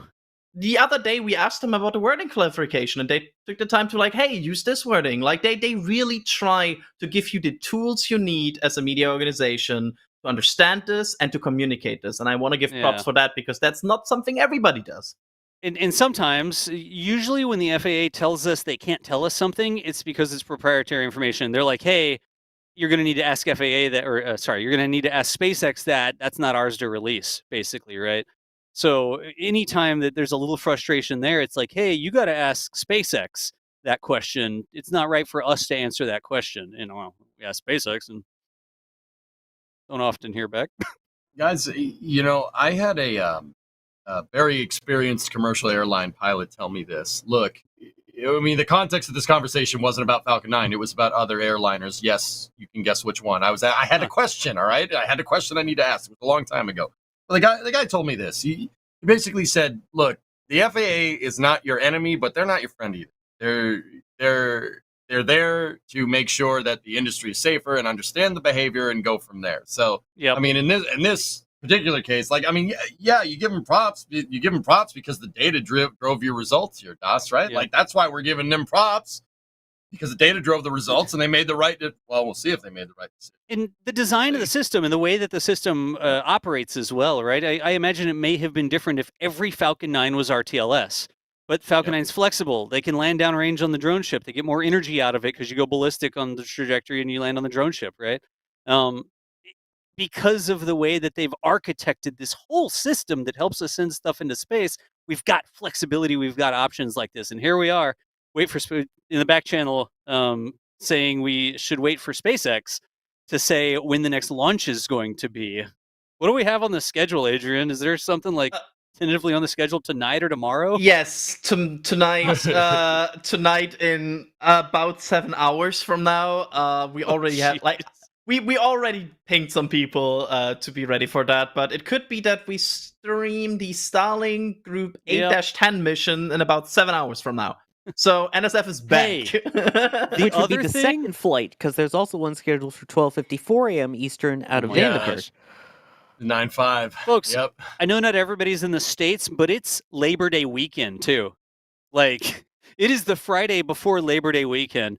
And instead of packing up at noon and going home, the FAA is here like, oh, well, we're not just going to wait till next week. Like, they put this out at 6:30 Central or 6:30 Eastern time on Friday before the long holiday weekend, because they're not going to be working Monday, right? And here we are, instead of, just get to it next week. Like, let's get back to flying rockets. We are so back. That motion, like, what are you going to do? We are so back, chat. Insert the graph. Like, honestly, the last few months were like this. The we are so back graph with Falcon 9. Yep, it's over. Oh, I was gonna say, look at this graph. Look at this super chats. By the way, Jerwa with $50, the Return to Flight Party Fund. Nice, Jerwa. Appreciate you. And the Telestar did a couple curly L's. Okay, FAA, now Starship launch license, please. The real kicker is, does this anomaly investigation have any commonality with the return to launch site for the booster, the super heavy booster? SpaceX knows. We'll know, hopefully, sooner rather than later. Bob Smith did $5. Why does the FAA like Adrian so much? Fruit baskets at Christmas? I haven't seen that come through the expense reimbursement. Like, we're not sending anybody a fruit basket. Nope. Gotta play hardball. Honestly, I think the honest answer is just A, we asked. That's the first thing. We're nice about it, too. B, we don't try to mischaracterize, try to, like, show them in a bad light to make SpaceX look better. We just report the facts, and I think that's part of it. Like, just report what it is. I can say, I talked with the FAA for an hour the other day. We're making another video. Adrian, we all know you just recorded yourself saying squirrel and sent it to them, so now they're giving you everything. What? I will not. I don't think I get that one. Germans can't say that word. That's the joke. Anyways, it's even in the Adrian command. I don't get it. But I talked with the FAA for an hour the other day about how they license rocket launches and what's the difference between launching or licensing a capsule versus a rocket and the entire system. And they sat down, they let us record it for an hour. We just asked questions about licensing rockets so that we could make a cool video for you and not just be making things up with fancy feelings the way we feel about how they should do it. We got some actual answers from them. So anyways, there's $100 that came in here too. Let me scroll and find it. From Bideford. Bideford. It's up on screen. Somebody read it. I'll read it. Bideford with $100 super chat saying, just for all of us at the Flame Trench, Thank you, Adrian, for the great news. And now I can watch a launch tonight. Maybe. We'll see if SpaceX confirms it. And hurry up, our sweet Sawyer, get better. Oh, There you thank go, you, Sawyer. Hey. Yeah. I figured I should read that one since it was talking about you, Sawyer. Yeah, for those who don't know, by the way, I am recovering from surgery and laying flat most of the day. That's why it's a picture of me instead of my usual face for radio. Yeah. It sounds great until you actually have to lie flat for 23 hours straight. It's like, oh, I'd love to be in bed that long. No, you really wouldn't. Glad Yeah. you're doing better, Sawyer. Hey, Glad we're showing this full screen now. and of course, Yeah. I chose that picture because I knew who was going to be on stream today, including EJ and DOS Oh my gosh, baby So DOS and funny. baby EJ. from Yeah. 2015. Yeah. Oh, jeez. I also want to quickly thank Snot Garden as well for the $20 super chat, saying thanks for the all-star coverage. And then Jerwa also gifted 10 Red Team memberships through all this, by the way, too, in addition to the support. And Brett S. saying, keep calm and starry on. Starry on, nice. Fun token awarded. So we will continue to listen in and see what comes of this investigation, but we're not going to have to be jonesing for rocket launches in the meantime because SpaceX can return to flight and the public safety and, what does it say? All of the requirements for their licensing will be fulfilled while they continue that investigation as to what went wrong. I think it'll be very curious to see why Falcon 9 hit the deck harder and caused that landing leg to fail. I don't believe it was just the landing leg getting old. I believe it hit the deck too hard, and we'll see what happens because they're going to continue investigating, and we'll continue watching rocket launches. We could have not, like, I quickly like meta talk about the situation. We could have not timed this segment better. Like, it's Right. not only the stream; it's the segment where we talk about Segment where Falcon we talked 9. about it. We didn't know. I 100% promise you, we had no idea that this would drop, but it lined up perfectly. So yeah, thanks FAA for apparently scheduling that at the perfect time. I would say What God if had the something to do with FAA it, is- but Kevin didn't open his mouth. Oh, I was gonna say, what if the FAA is watching us right now? They knew. I think they have better things to do, I honestly. mean, you never know. Their flame trench I'd senses watch- were tingling. Their flame Yeah. trench says, "What's next? Are we supposed to All move right. the show along?" Yeah, it's kind of my job What over about here. the but percentage, hey, by the way? What's the percentage? yet? Oh Oh, no, we have percentage movement. I think. Go to the polls. That's That's not the polls. You Hello. you That's just went to Adrian. Adrian. No, Hello. that's the Germans, not the Poles. Sawyer, really? Well, there's music. Survey says Actual We have retail fif- price. we have 50% Raptor. Yeah, that's a BE4 and RS-25 tied last right now. Between that is Merlin and Raptor right now. Over 50% of the new shirts of the new collection. So, or like the new product, actually, I should say, because there's also Max in there.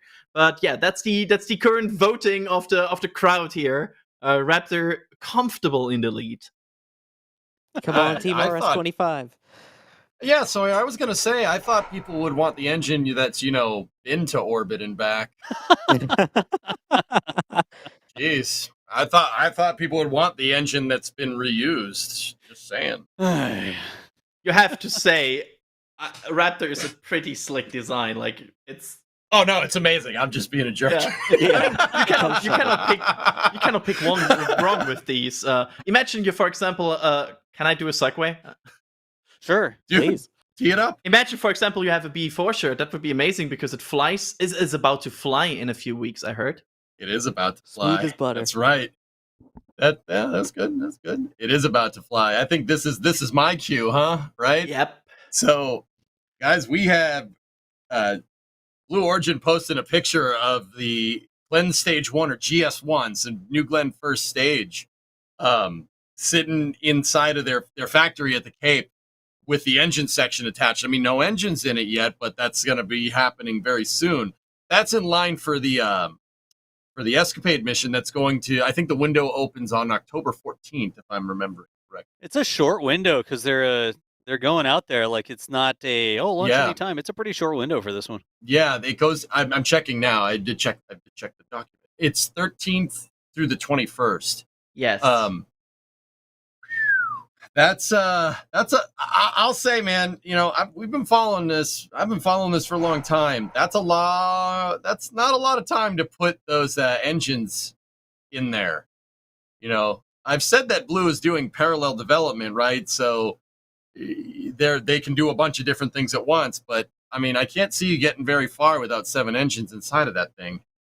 But also, I mean, I don't know if you guys can see, like, if you look down there, the 2 dudes that are sitting at the bottom of this thing, this is not a small piece of equipment. If Tim's video didn't drive it home, that picture drives it home pretty good, man. Yep, I had to catch myself on that one. Pretty good. There's 2 dudes just sitting down at the bottom. This thing is gigantic. It's a huge booster. Yep. It's absolutely insane. I mean, in that, you know, we'd seen pictures of the engine section and the inner stage. They call it the forward and the aft modules. That's Blue's nomenclature there. But this is the first time we kind of see it all coming together. That's it.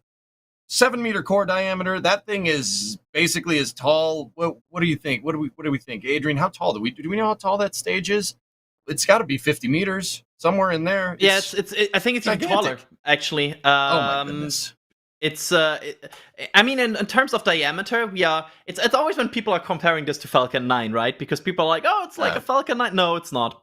It's like almost the diameter of basically a Falcon Heavy. Falcon Heavy is like 9-ish, and this is 7. So this is very close to the diameter of Falcon Heavy, and Falcon Heavy is like not fully fleshed out. It's 3 cores next to each other. The first stage is 57 meters. Oh my goodness. Yeah, and the second stage is another 16.1. So with fairing and everything, this rocket is 98 meters tall. What a monster. That's not a small vehicle. It's an absolute beast. And I agree with the fact that this feels as a very tight steep schedule. Like, we are talking about 6 weeks now to... I mean, we don't know fully what's the status of the rocket right now is and how much is integrated, but we are talking about 6 weeks to integrate probably the engines, get that core out there, static fire it, get it back, integrate it with second stage, and launch? Like, that's a lot of stuff. Did you say test? Did you have all the testing in there too, Adrian? Yeah, it's at least from the last update we had, it's a first stage and a second stage test. So that pad, if they're gonna do this, that pad's gonna be busy the next few weeks. They need to get to this very fast, and it's not like they can just say we try again in 6 months. Escapade is an interplanetary mission. It has a window, and if they miss it, it's gonna be a bit. I don't know off the top of my head. When's the next window? Like, how long do they have to wait? It would be 2 years, right? It's the Mars transfer window. Yeah, it's Mars. 26 months. It's 26 months, isn't it? Yeah, and 98 meters is about 300 feet in lunar units. Lunar units? Yeah, the unit of measurement that they used to land on the moon. Yeah, the only country that landed on the moon used those measurements. Doesn't NASA use meters? Just let us have this one, okay? Oh my gosh. Just let us have this one. I know the measuring system makes no sense. Just let us have this one, okay? Okay, I'm this one. Didn't the computers actually compute in metric, but then display it? No, cut it off. Cut it off. Cut the feed. No, pull it. There's a shot of the 2 Escapade satellites, which were made by Rocket Lab. Actually, they made those and they shipped them out to the Cape. They're so tiny. Yeah, they are little baby satellites. They're comically small for such a big rocket. It's like barely, like the fairing is like there's like barely something in there anyway. It's honestly gonna be a fun launch. Yeah. Mm-hmm. This thing, New Glenn. I mean, I know there's bigger rockets, guys. Like, let's elephant in the room. There's Starship, and Starship's awesome, and I love that thing too. I get hyped about that just like this. But I think it's important to just consider the context here. That's a 98-meter tall rocket. It's not as tall as a Saturn V, but it's almost as tall as a Saturn V. And it's not as powerful as a Saturn V, but it is up there. It is a very powerful launch vehicle. This packs a bigger punch than Delta IV Heavy. It packs a bigger punch than Vulcan, BC-6. This can take more payload to space than the shuttle. I mean, Falcon Heavy and if Starship hits that 100 tons to orbit promise that SpaceX wants, which they will, it probably will. there and that and SLS can move more than this thing. It's not the biggest rocket, but this thing still is a monster to have. I just think it's absurd to consider here that we have this monster just coming out of nowhere. You have Starship, you have SLS, and you have like all the rockets that I mentioned are all flying right now. Like that is what the craziest thing is to me. Like I'm cheering on Blue every step of the way, right? But considering we have New Glenn's about to get going, SLS is operational. I mean, asterisk that one. Starship is on the way, right? Asterisk that one. Starship's on the way, right? And Falcon Heavy is flying. This is a crazy time. There's so many good rockets. This is fantastic. Please make more. Make more. But go ahead. I have an update from Harry Stranger, who also is very active, of course, in the whole Blue Origin tracking. And he is saying, if you want to talk about it, I see the first stage simulator outside at the pad via satellite right now. They may be preparing to roll it back to the port for booster recovery testing. So Blue's moving right now or something, apparently. Apparently that he's seeing that via satellite right now. I don't know. That's magic for me. But hey. Did y'all see that the convocation of cranes at the port? Like we were watching the booster remains come back in earlier, and there were the two big port cranes and then the big blue crane at the port. Have y'all seen that massive Blue Origin crane at the port? Yeah. Oh yeah. It is a monster. I don't actually. Vehicle. And it's further cranes. back. Like that's something that Gavin explained to me. Like it's already looking big, and then you notice like, oh, it's an optical illusion. It's like way further back, so it's even bigger. Away. Yeah, I'm trying to see if we see it in the background of Fleet Cam right now. I think I see the base of it back there, but it's just big stuff. I like big rockets. I want to see that thing fly, and get static fired and get cryo tested. I don't know. Do y'all want to do that? Maybe we'll stream it. Yeah, I just saw some person asking in the chat, like, will NSF cover Blue Origin? Yes. Most likely. No, I'm good. Almost like We're gonna the entire Cape team has already applied for their credentials or something. I don't know. No, we're gonna go get a soft pretzel. We're not covering it. We're good. Yeah, we are only Starlings here. Hashtag only Starlings. And only middle of the night Starlinks. Man, it'd be a shame if something happened to those trees. Oh, yeah, please. If somebody really has a hate against trees, I have a target for you. Like these there. No, man, I wouldn't wish anything on any tree, but it'd be terrible if something happened to those. Yeah, like like it's not even that all of them. Like 2 more on the left that would already help us. Chainsaw noises intensify. Like keeps cutting back and forth to different people, right? It cuts. And then one time it's me, and the next time I have like a hard hat on, and the next time I have this chainsaw face mask on, and the next thing you see me like pulling a and starter. Like, your green screen drops, and you're like in front of the blue hanger, and it's like there's like a tree behind me, and I've got the chainsaw going in my hands. It's retaliation for them spraying you with the crawler. What? I'm not going after the crawler. I wouldn't win that fight. No, but it's in retaliation of that you go for the trees. Nothing wins the fight against the crawler. Oh, Sawyer, you're leaking again. No, you guys were the one that got covered in the leaked water. It was funny. Oh my gosh. That was more from chat over here. Y'all saw the news about the cruise industry versus the rocket launch industry, right? In the port. Anybody? Yeah, there were some bits. Let's just say there is a bit of a monetary player there that has a the crew industry apparently has money at the cruise industry. Cruise. Yeah. There was, I guess I'll explain. There's only so much space in the port, right?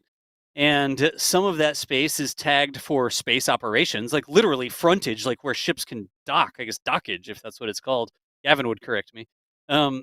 And then there's the cruise industry and the big cruise ships that come in and out, right? And they wanted to reserve some area for the rocket industry. The rocket industry doesn't make nearly as much money as the cruise industry, but they have to reserve it for the rocket industry because that's how the space and money or whatever was earmarked. And so it was a little bit of headbutting back there in the port. But they're going to need the space with all of the different all the different rockets that are operating in here, especially once New Glenn starts flying. New Glenn's. Newglands. Nooglins. We literally call it Nooglins. that in our back channel. I saw it and I was like, what the heck is Noogli in Nooglin? It was like Nooglins. like a bacon treat? I don't know what It's that one word. is. It's Nooglin. one word. Nooglin. Nooglin. Noogling. Like noodle, but with glins. Oh, I don't think Nooglins. if a Blue Origin rocket crashes, it'll be called a BSOD. I don't think that's what they're going to call it. Flood perspective. You got to say what the other letters mean. Like rapid unscheduled disassembly. What is BSOD? Like blue Blue screen of death? something. Well, that's what it means for real, Sawyer. But what does it mean if it's a rocket? Blue screen of origin death. Chat, help us out. Let chat help us with that one. Blue screen of origin death. Sure. Send it to chat. Yeah, we'll flip and ship Blue Glen. Oh no. it. Blue Glen. Blue Star. Anyways. Oops, Glenn? Did we cover blue everything? No, there's still a no. little bit more. Yeah. What's But up? wait. But But wait, there's wait. more. There's more. The NS-26 New Shepard launch happened yesterday. It was Ah. early yesterday morning at 9 a.m. New Shepard launched, and actually it was a pretty successful mission, except for the weird screaming at the end. That was a little weird. Disconcerting. But, There was like a hot mic near the crowd, wasn't there? Yeah, they were hot micing when the crew was like, "Yeah, this is awesome." So it was a little weird because it was juxtaposed to the commentary that was like, "Yep," and now it's back down on the ground. It was like, now it's back down. Yeah, it was a little. Jeez.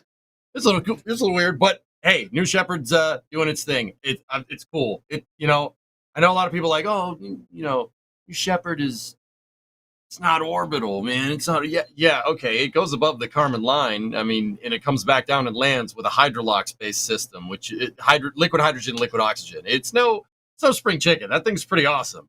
I mean, it's not anything that DCX wouldn't have been doing. Hey, DCX people, yeah. Where's the DCX people at? Where's the DCX fans at? I want a DCX shirt. Yeah, baby. All right. New Shepard's landing legs work, unlike DCX. Oh, too soon. Too soon. Little Landing too legs. soon. I thought you were going to go there with the Falcon 9, but geez. No. That's way too soon. That's way too soon. Oh God, no. What are you crazy? No. For a very brief moment, this was the only crew-rated rocket flying off American soil. Oh my goodness. True. True. Oh my goodness. For a very brief moment. Oh my goodness. Yeah. Oh boy. Actually, it's not. It's like no kidding. Yeah, actually, it's not orbital. Come on, seriously. It's still cool. I honestly, Hey, I still love think these it's awesome. missions. I have a soft spot for New Shepard. I know some people are like, I don't know, they just my way to work is longer than them flying, but I'm like, but it's flying over 100 kilometers. Like it's incredibly cool to see there's scientific applications of this. We had scientists on NSF Live telling us that they are scientific applications of these zero-G flight. Of these high altitude rocket flights. So there's a purpose for these, and I'm glad Blue's doing them. And I bet it also helps them with software, with understanding for things like New Glenn, because they are landing a booster. It's a way smaller booster, but it still needs software. It still needs understanding of how to land a booster. So I bet it helps them.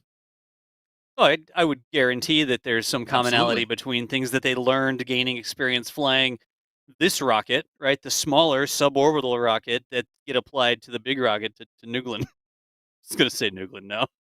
New New Glenn. Glenn. It's amazing. It's almost like that was part of the plan. Like, we're going to get some experience. We're going to build some team, some institutional knowledge on landing rockets and stages and stuff like that. And then we're going to scale that up and apply it to this other rocket system.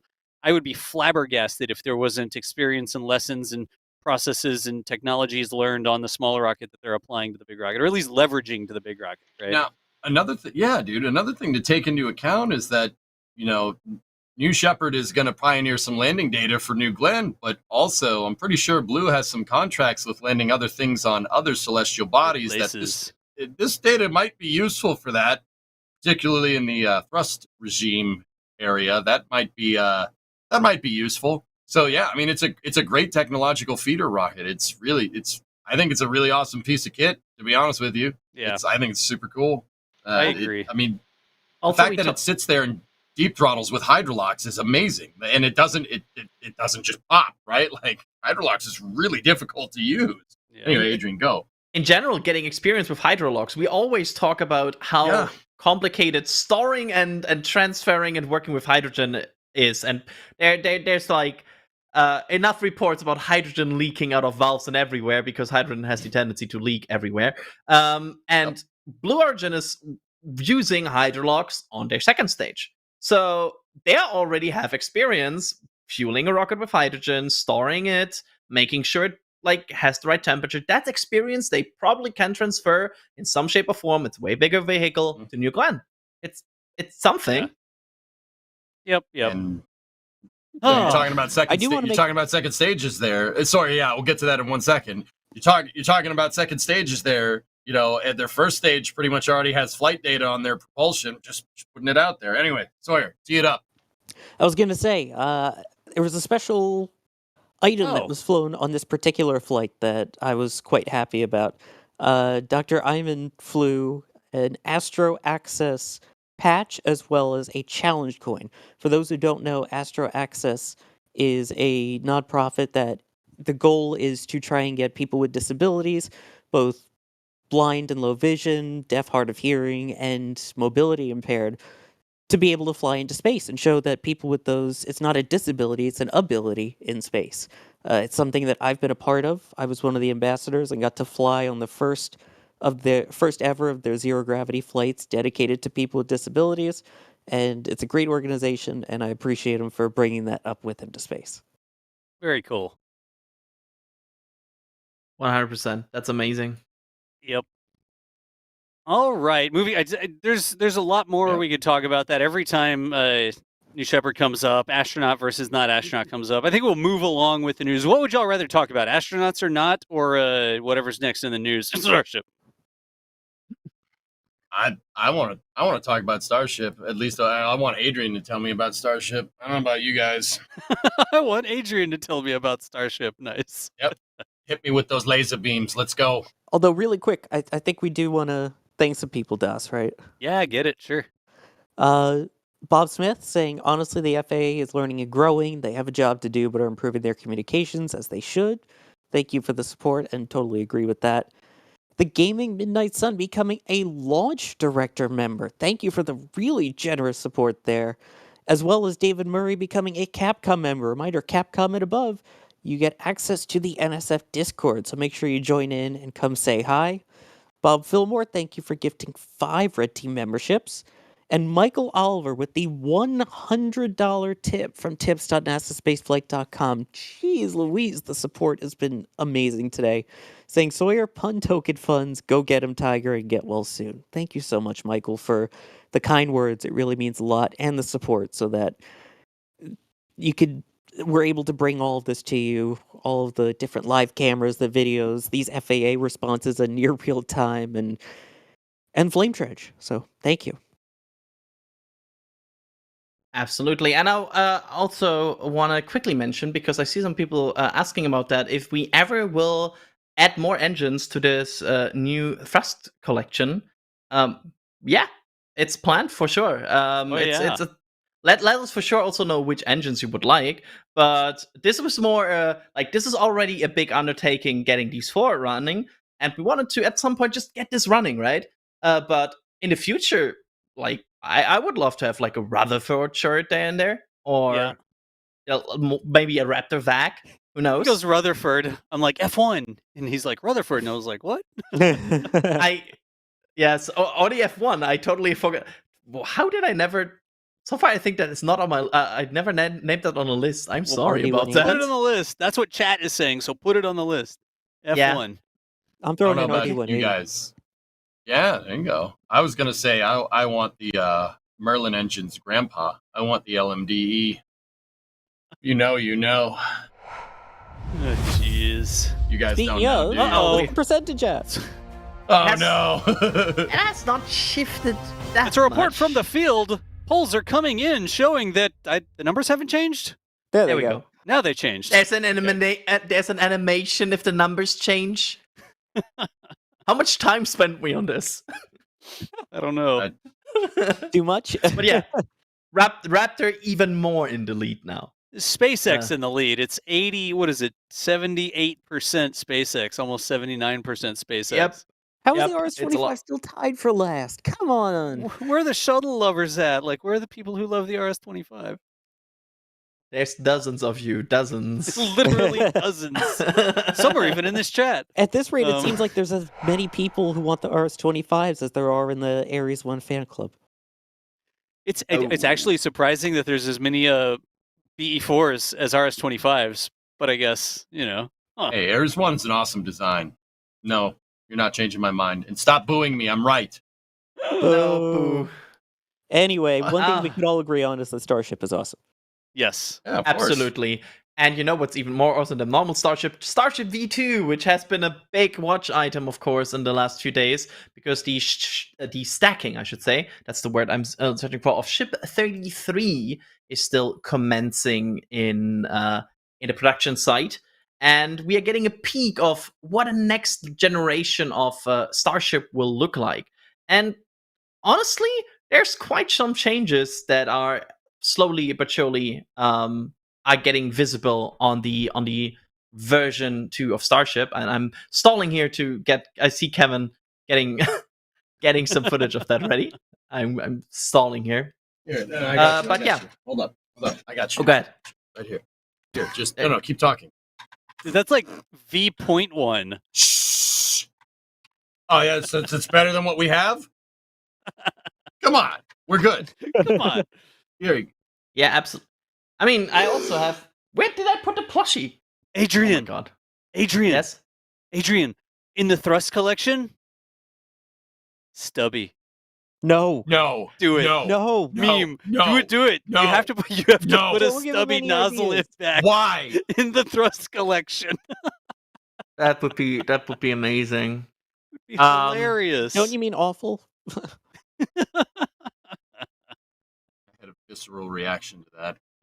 I mean, it's planned. I can tell you. By the way, that's the next generation nose cone we have already seen in Star Factory, where they are now working in an actually clean environment to getting some starships ready. It looks so clean, but to be fair, I will add the caveat that all starships look clean until they are tested, because every time they roll out a new starship, everybody's like, "Oh, it's look clean," and then it's tested and exposed to like the sea air for a bit, and then it turns to what it is usually.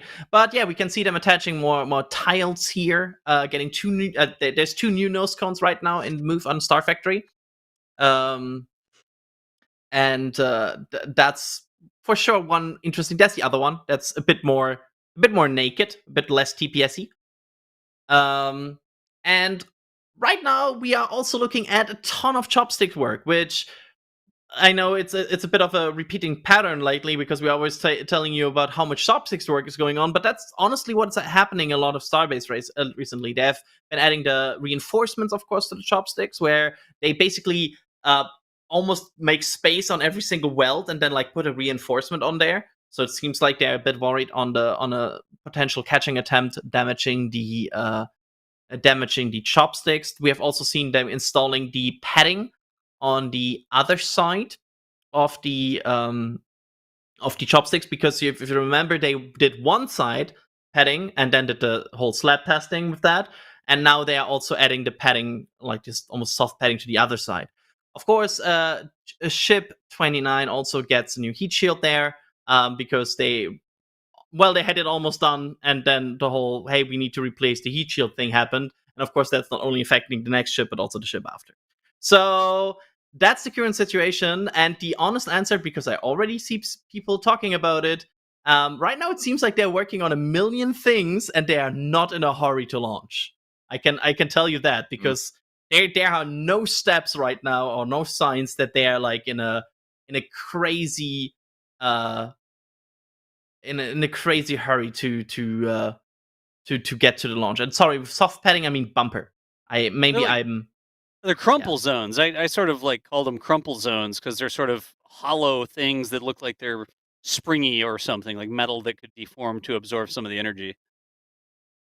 Yep, it's probably making sure that you're not hitting your booster with like whole galvanized steel of the chopsticks to catch it. That's probably not that healthy. That's, by the way, the aft section of a new ship 33. One of the interesting things, for example, is the engine cool line, which has been moved to the left side. There, you can see there on the left side on the hinge where the flaps will be attached to. That's the engine cool line, where the engine chill vent will come out in the future. So they have moved that, for example. Of course, the QD interface in the middle. And yeah, overall ship, the first version 2 ship is kind of taking shape. We have not seen any V3 Raptors yet in Boca. That's still to come. But honestly, this ship will probably undergo some very solid proof testing first, because it's a different size. They changed a lot. It makes sense that they will probably prove this to oblivion.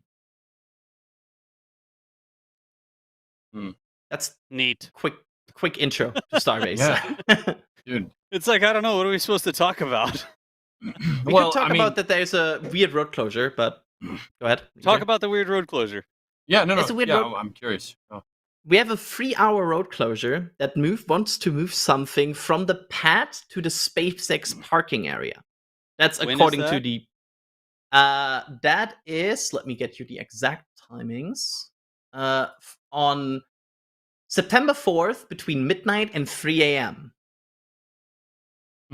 It's a 3-hour window from pad to the SpaceX parking lot. The transport itself will take approximately 1 hour. The beach and high will remain open.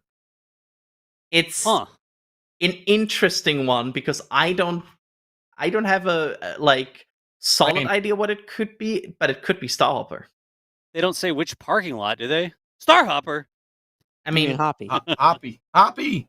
I mean, it's one of the only objects they could move right now from the launch site to there. Or it's a big decommission of one tank, but I don't see any work on that. So maybe I was gonna guess the crane, dude. They stacked module 9. Maybe the CC-8800. Move that around. But the lightning pole the lightning protection system is not on top yet, and I think they need that for that, right?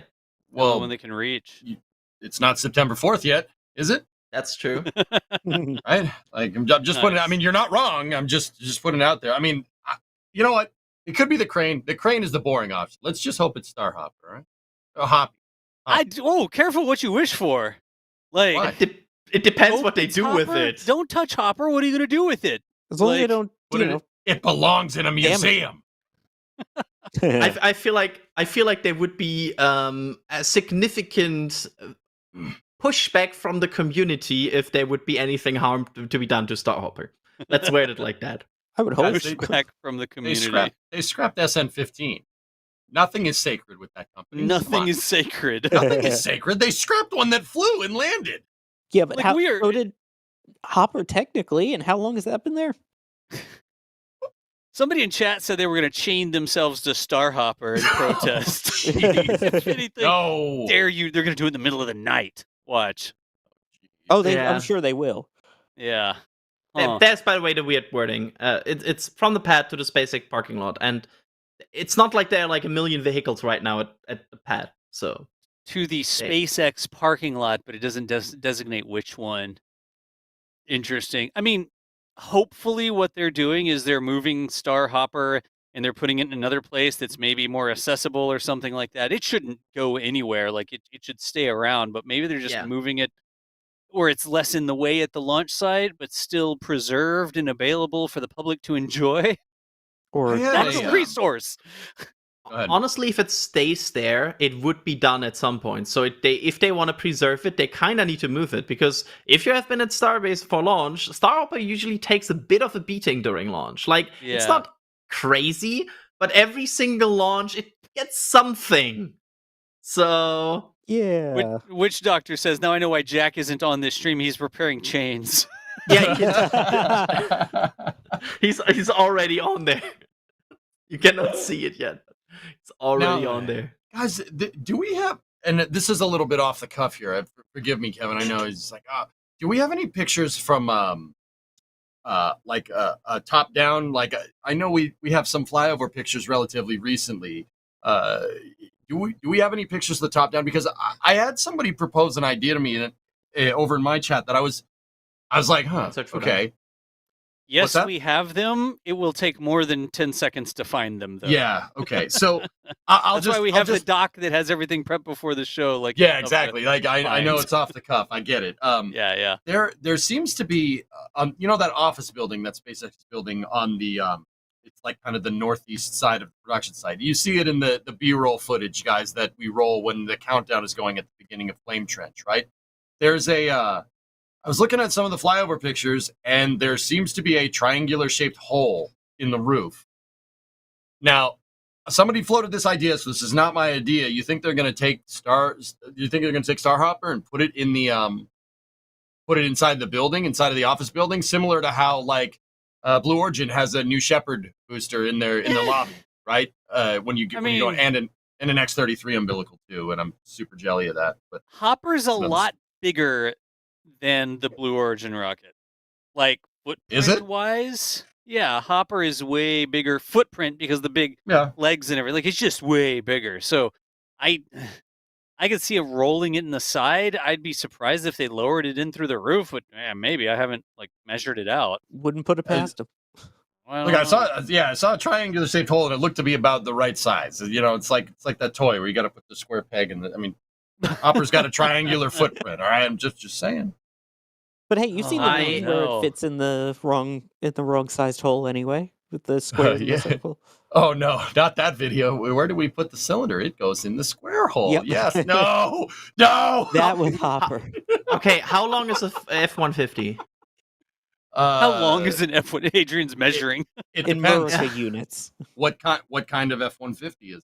I have no idea. They're very small on this picture. He doesn't even know if it's an F-150, but it's a truck. How many doors? I should just assume. How many doors? Oh, you can't. Yeah, we're not. You're not seeing that. It's a flyover, EJ. You're not seeing that. Guy. I think it's 3 trucks maybe long. Maybe 3 2.75 trucks long. Yeah. Maybe just over 3. See the triangle? See what I'm talking about? Yeah. The square peg in the triangular peg. What? Why wouldn't they roll it in the side though? I don't. Why would you first build the building and then put it in there? I don't have the answer. I don't have the answer to that question. But I'm gonna answer the question with a question. Why is there a triangular shaped hole in your roof? I'm just putting it out there. I'm just putting. I don't have those because I don't need to put the booster in through the roof. Not that I have one. Maybe. I don't know. That's a good question. I don't have a good smart answer to. So right. I mean, there's this other photo that we're looking. I'm looking at multiple photos. Sorry. It's about 3 truck links from toe to toe on Starhopper, and it looks like about 3 toe links on that hole. I don't know if there's some perspective messing with us or something there, but How many bananas? Yes. It's a flyover picture. We can't see bananas. Everybody sees the triangular hole there, right? Have we zoomed? I was looking at the other thing. We've zoomed in. There we go. Okay, yeah. We have. It'd be triangular though. That is it. So it is in the corner next to the building. It is sort of a triangular corner there because otherwise you got a parallelogram. Right? I don't know. Why is there a triangular shaped hole in your roof? It's very weird, man. There's no other triangular shaped holes in the roof, okay? I'm thinking about other triangle-shaped things you want to put into your building, but honestly, it's not a bad idea. By the way, this is another picture I want to bring up. If we can bring that up, that's good shout. But this is from Mary, and Mary spotted work at Starhopper. Yeah, I mean, they are like, I know, it's hard to say what they're doing, but it's like, what would they be doing? Like, why would they work on Starhopper with a cherry picker? Yeah. Oh, they are. It's underneath. There's a scissor lift under there. You see the scissor lift going up underneath. Yeah. I was like, I don't think the lift is doing anything, but that scissor lift on the left-hand side there is up underneath Hopper because you can tell the strut, the support is behind the scissor lift there. Yeah. They'll start saying, "Put Huh. a giant Toblerone in your building." I'm in. Oh, Let's do much it. better. Let's do it. Yeah, let's go. So Nice. honestly, Yeah, I don't think the theory, and Ryan also confirming in our back channel, right. that hole apparently goes all the way to the ground floor. That's all I'm That's saying, man. weird. That's all I'm saying. Ooh. Triangular shaped rocket, triangular shaped hole. Okay. Okay, time out. I haven't driven past there. Is that like the main entrance on the side of the building on San Martin there instead of the main road? I don't know. I just I saw haven't the driven by. triangle. I'm searching for pictures right now out of that angle. That Yeah, helps. yeah. What have I done, chat? Oh no. It's Oh, we will investigate this. It would preserve it for longer if it was inside the building versus outside the building, But but the public would be less able to see it. And how's he going to check anybody's papers inside the building? okay, I think the first one is more my concern than the papers thing. But honestly, I don't like this if it goes in there. I don't like the whole rocket garden lockup already. I think it's such a cool perk to go to Starbase and be able to go, like, when you back there, you could go to the rocket garden and make like a selfie 10 meters in front of a Starship. That was cool. And and right now Hopper is also kind of accessible still. It's still next to the road. You can observe this historic piece of Starship right next there. And yes, I get it. It's a cool thing also for the SpaceXers, but leave something for the public. You already scrapped the whole first Starship that landed. Why? Yeah. It's about 3 stories tall. Like it's 3+ stories. It's like office building stories, not regular, which may be 5 normal stories, I guess. And the building does look like it's tall enough in that area to hold it. The Yeah. truck looked like the sizing was good. I just don't understand why you wouldn't roll it in the side, unless the design of the building is the type of building where that's all structural on the outside, right? Some buildings are structural on the inside and they have sort of floating or suspended glass walls on the outside. But here, looking at these buildings, they really look like they're structural all the way to the outer walls with no non-structural parts past that. And the glass is right there near the structural main beams of the building, it looks like. So maybe you can't put a hole that size there, but if that's what you were doing, why wouldn't you put it in position before you built the building? Like, They care about Starhopper that much that they don't want to do a construction around it, and they are What?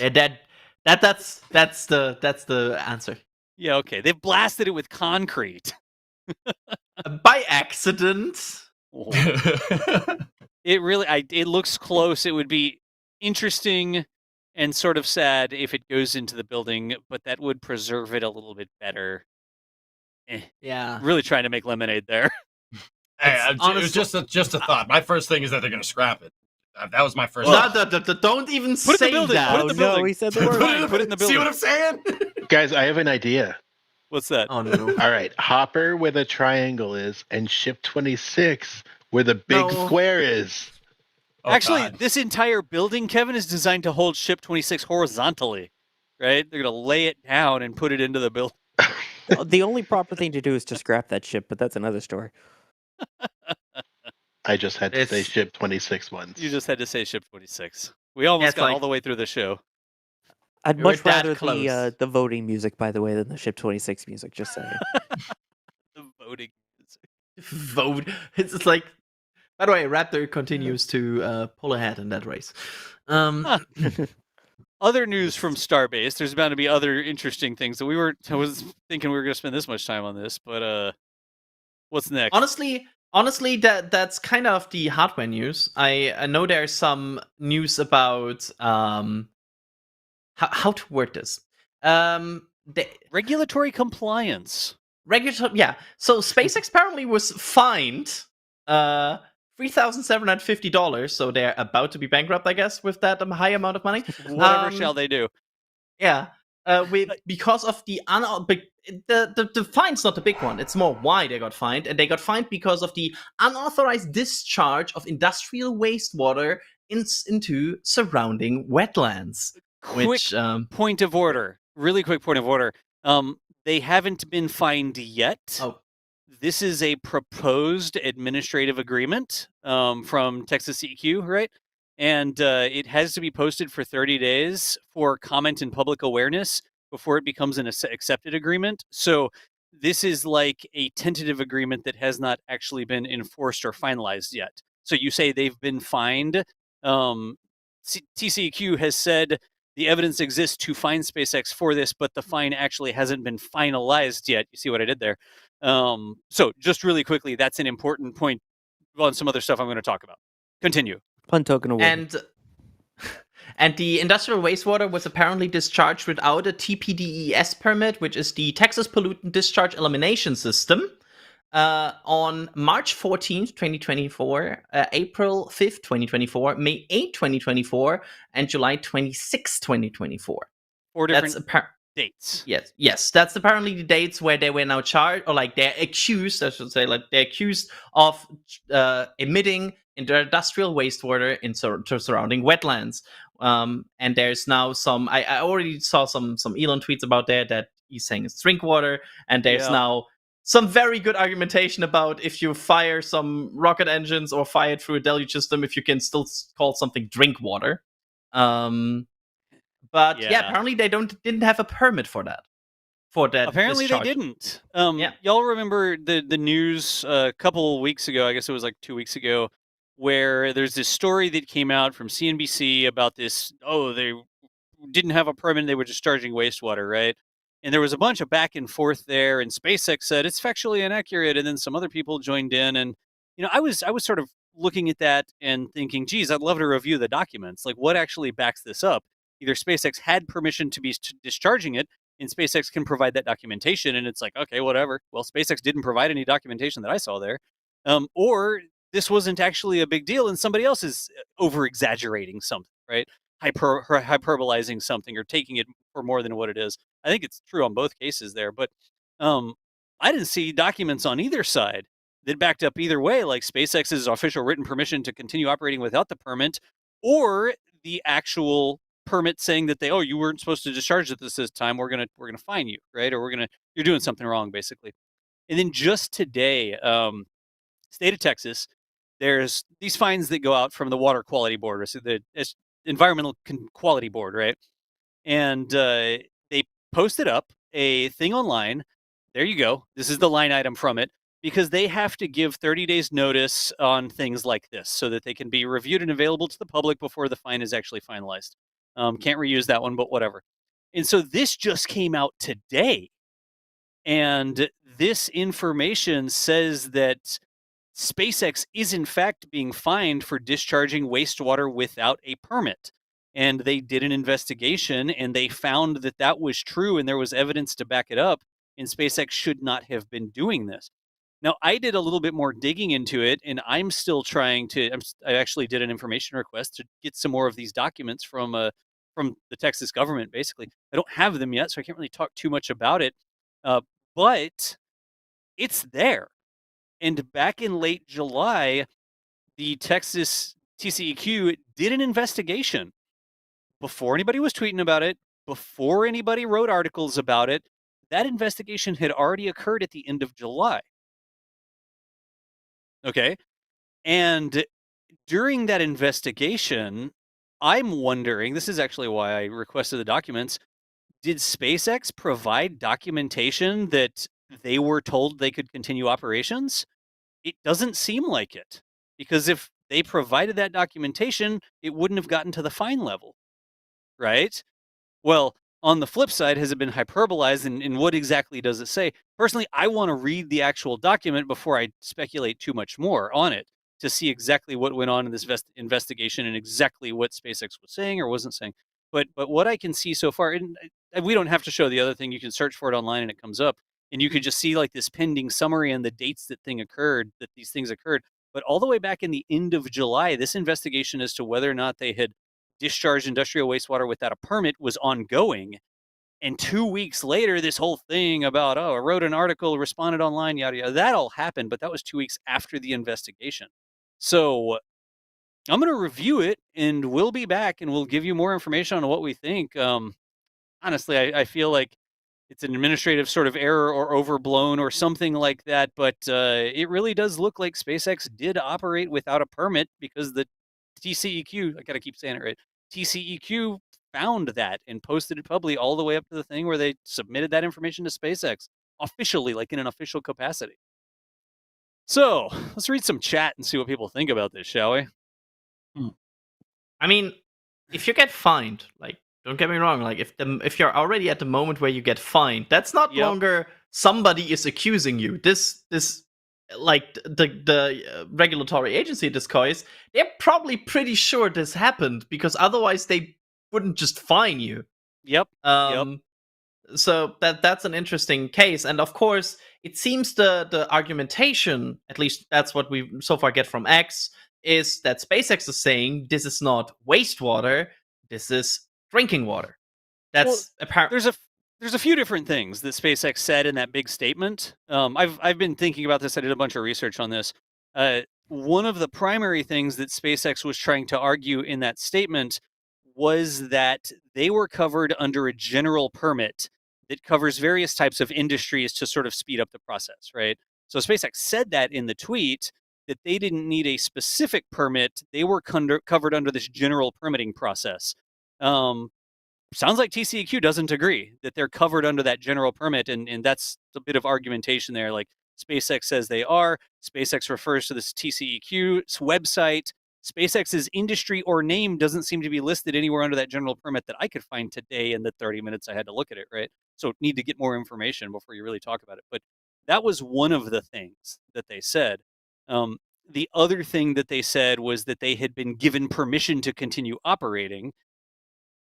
Didn't see evidence of that. You just have to take it at face value until it either exists or it doesn't, right? But the third thing you see is this argument that it's just drinking water. Well, I can't get behind that argument personally because you've sent it through industrial equipment that is not designed, certified to handle drinking water. So as soon as you put it into that equipment, it is no longer drinking water, right? And then you've sprayed it out of nozzles, blasted it with rocket exhaust, and mixed it with fine silicate that might have come from the concrete around the area or the steel plate. Components may be involved as well, like all of these different things. Needs to do more research, though. Like, it really is the sort of thing where go and read the information. Don't do it on thoughts and feelings. Don't overblow it. But I'm going to see if I can get more documents, and we'll talk more about it in the future, you know? Chat? I see the drinking water thing in chat. Like, a bunch of people talking about, oh, it's just potable water. Oh, it's perfectly safe to drink. Like, that's how it starts its life. They literally pump it out of fire hydrants, the Brownsville public water system. They put it in trucks and they pipe it out, or they carry it out to Starbase in trucks, right? So it starts life there as potable water, drinking water. But as soon as you put it into the tanks and the piping and the pumps that are not certified for drinking water, it no longer becomes drinking water. That's sort of how it works, right? I don't know. Anybody? I think the other question just really is when during the process did that potable water spill happen? Is it before it went into the hardware or after? Because then that makes a huge difference. We've got this one. The dates that they actually cite were actually test flight 3, a booster 11 static fire, a ship 30 static fire, and another static fire at Massey's. So it wasn't like a spill while they were filling it. All of these line up not just with deluge tests, but deluge tests where rocket exhaust was involved. We did get that research done before the show. Das, I think the and everybody, I think this really comes from the general permit versus the individual permit. I think TCEQ gave them a general permit first, and then someone complained to the EPA, and the EPA went and checked with TCEQ, and when they talked to them, they both kind of agreed that they need a more individual permit for wastewater discharge. I'm pretty sure that's what happened. Am I wrong there? If that was true, if that was the case, it seems like it's just kind of honest, not an honest mistake, but yes, it's one of those unknown unknowns. You're not going to know until you go and do it, right? Like, yeah, something you really have to look at the exact dates and stuff like that. Yeah. Like, I would be more open to that explanation if the TCEQ hadn't just put out this proposed fine. Yeah. Right? Because if that was all true and they did have permission from TCEQ, I don't believe TCEQ would be finding them right now. So that's where Yeah. that line of thinking sort of falls apart, I guess. I don't know. I mean, it's not really a big fine. It's not going to do anything. It might just be crossing your T's and dotting your I's, right? Like, yeah, it's more the I guess it's the principle of the matter, because there's this whole thing about they operated without a permit, they didn't operate without a permit. Are they following the regulatory guide? I don't know. The fine means nothing, right? The fine Yeah. is basically nothing. You could sneeze and they'd spend that much on a lift, right? yeah. Not even close. But what was on the screen right now, Kevin's showing this is actually SpaceX's response, and this was what I was talking through, where it was like, oh, the general permit. Well, if the general permit truly applied, I don't see how they would have gotten fined, or the proposed fine, right? And then, oh, it's drinking water. Let's see, well, there's a little bit of things there that I don't think SpaceX is really being fair about, because as soon as you put drinking water into something that is not designed to handle drinking water, you don't get to call it drinking water anymore. You know? So, Like it's look at the back channel, boys. Oh, I got to scroll around. Yeah. Interesting. What do you make of that? Oh, well, I don't know. We'd have to get more information on. Yeah. Like, again, EJ, I did ask for official documents. Yeah. I'll Absolutely. see when I get it. I was calling around. I actually talked to a couple people at the TCQ today, who were super helpful. It's just right before the holiday weekend, and I couldn't get Yeah. the documents turned around like same day. Yeah, absolutely. So, Mhm. anyways, I mean, it's- I don't. Go ahead, Adrian. no, it's I don't like any environmental discussion, like when they like the one thing is, of course, this fine won't bankrupt SpaceX. We are not talking about like, oh, this fine will be the problem. The problem is these kind of like smaller things where they operate without a permit, they emit wastewater, something happens that has like environmental implications, because environmental implications have been in the history of Boca Chica and the history of Starbase operating in Boca Chica kinda a topic. We Yeah. had this whole environmental assessment. We had like environmental groups threatening to sue SpaceX if they smell a foul, word it like that. We have in the past discussion about this topic, and it's a heated topic in that area because it's in the end it's fairly in the wildlife. There's So more scrutiny too. Like there's more scrutiny because it's SpaceX and because it's a controversial thing and all of this stuff. I do want to point out, like, this listing where this fine was listed, right? This public notification of the fine. There are 21 other fines in there. Only one of them has to do with SpaceX. 21 other fines. Some of them are hundreds of thousands of dollars with multiple violations. And, this one is a shipyard company that was not handling abrasive blasting media correctly and discharging it into blah, blah, blah, blah, blah, right? But the fine there was over $100,000. I'm trying to scroll through and actually see where it was. $120,844, right? So this isn't like, oh, TCEQ is just out to get SpaceX or anything like that. That's nonsense. There are 21 different things in here all over the state. Everything. This one, look, Sam Houston Area Council of the Boy Scouts of America has a fine in here. What? Failing to collect and analyze effluent samples at the intervals specified in the permit. SpaceX does that. Like when they do a deluge, they collect samples and they send it off to the lab. Apparently, the Boy Scouts of America didn't do that. Rookie mistake. They're not getting their patch for that. The Boy Scouts got fined $5,250. More than so the Boy SpaceX. Scouts More yeah, than the Space SpaceX. That's hilarious. Oh, I didn't see that one originally. Okay. $26,000 for private aircraft maintenance, violating similar rules. Actually, no, that one's failing to label or clearly mark containers.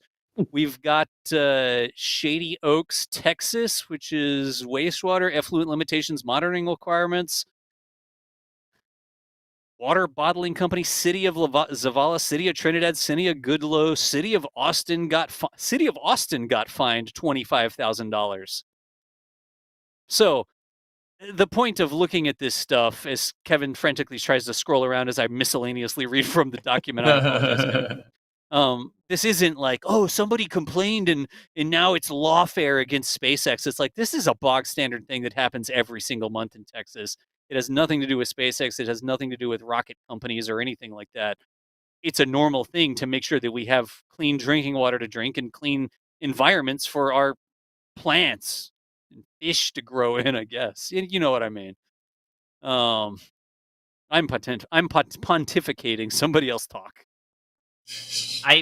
I think again this one issue in itself, based on also the Fahrenheit and everything. Like I don't think we don't need to talk about SpaceX environmental license will be revoked because of this, based on But it's more of a thing of like is there potentially a bit more, and we also saw like the whole situation with some public media reports claiming that there was more mercury based on reports, and then the FAA delayed hearings because like there is some it's a hot topic right now that I don't even want to fully summarize and touch because there's so many different interests and different opinions in it, but that's I think why this has like partial significance here, because it's related to an ongoing discussion. But I see a finger going up.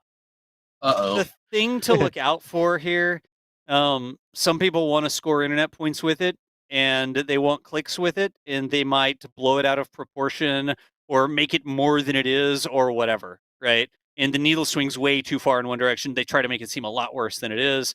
SpaceX, on the other hand, I absolutely expect SpaceX to protect SpaceX. Like, that's what a company is going to do. So SpaceX over here arguing their side, right? And guarantee you the truth ends up somewhere in the middle. Don't give too much credence to what naysayers may be trying to blow things out of proportion. But it's okay to do a little research and make sure you have the facts and understandings. Don't just like read what a company says as gospel. It's fair to make sure you understand things before you form an opinion on it, right? I'm reading chat too, so I know it frustrates people, but it's not. I mean, the Boy Scouts got fined more. Good grief!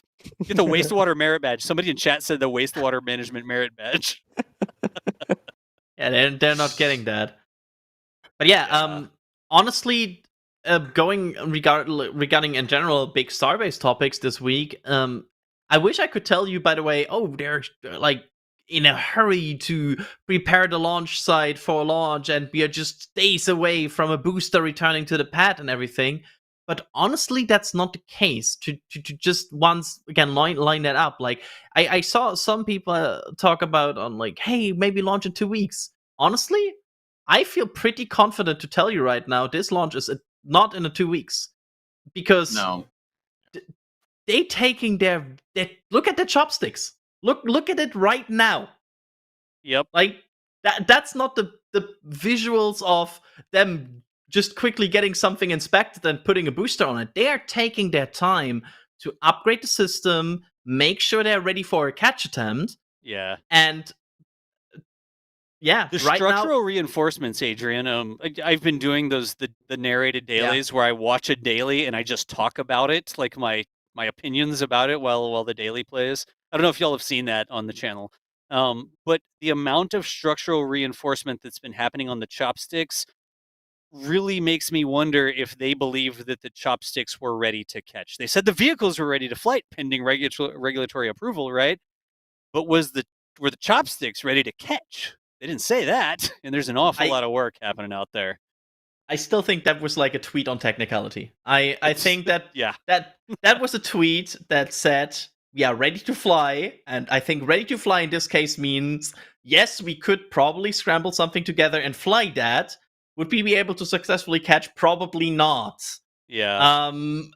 And when people are saying, they're waiting on the FAA, well, they're doing a pretty good job right now reinforcing the chopsticks. I'm not sure if they would do that if they're just tumbling their fingers right now and waiting around. You can see the bumper crumple zones there. You see the light on the inside of the chopsticks, like the contact patch on the chopsticks there. They installed those little trapezoidal brackets, and then they put in. They literally look like. Have y'all ever seen like an old bumper from like an older car? Not a new modern car, but it was almost more like a little spring that would deform more than a hydraulic piston or anything like that, right? Yep. And those things are like, they look like hollow, not leaf springs, but sort of that sort of thing, you know? No, definitely not leaf springs. They're like, they look like Fig Newtons, actually. They're hollow inside with no fruit. Yep. Now I want a Fig Newton. Thanks. I haven't had a Fig Newton in forever. I have no idea what that is.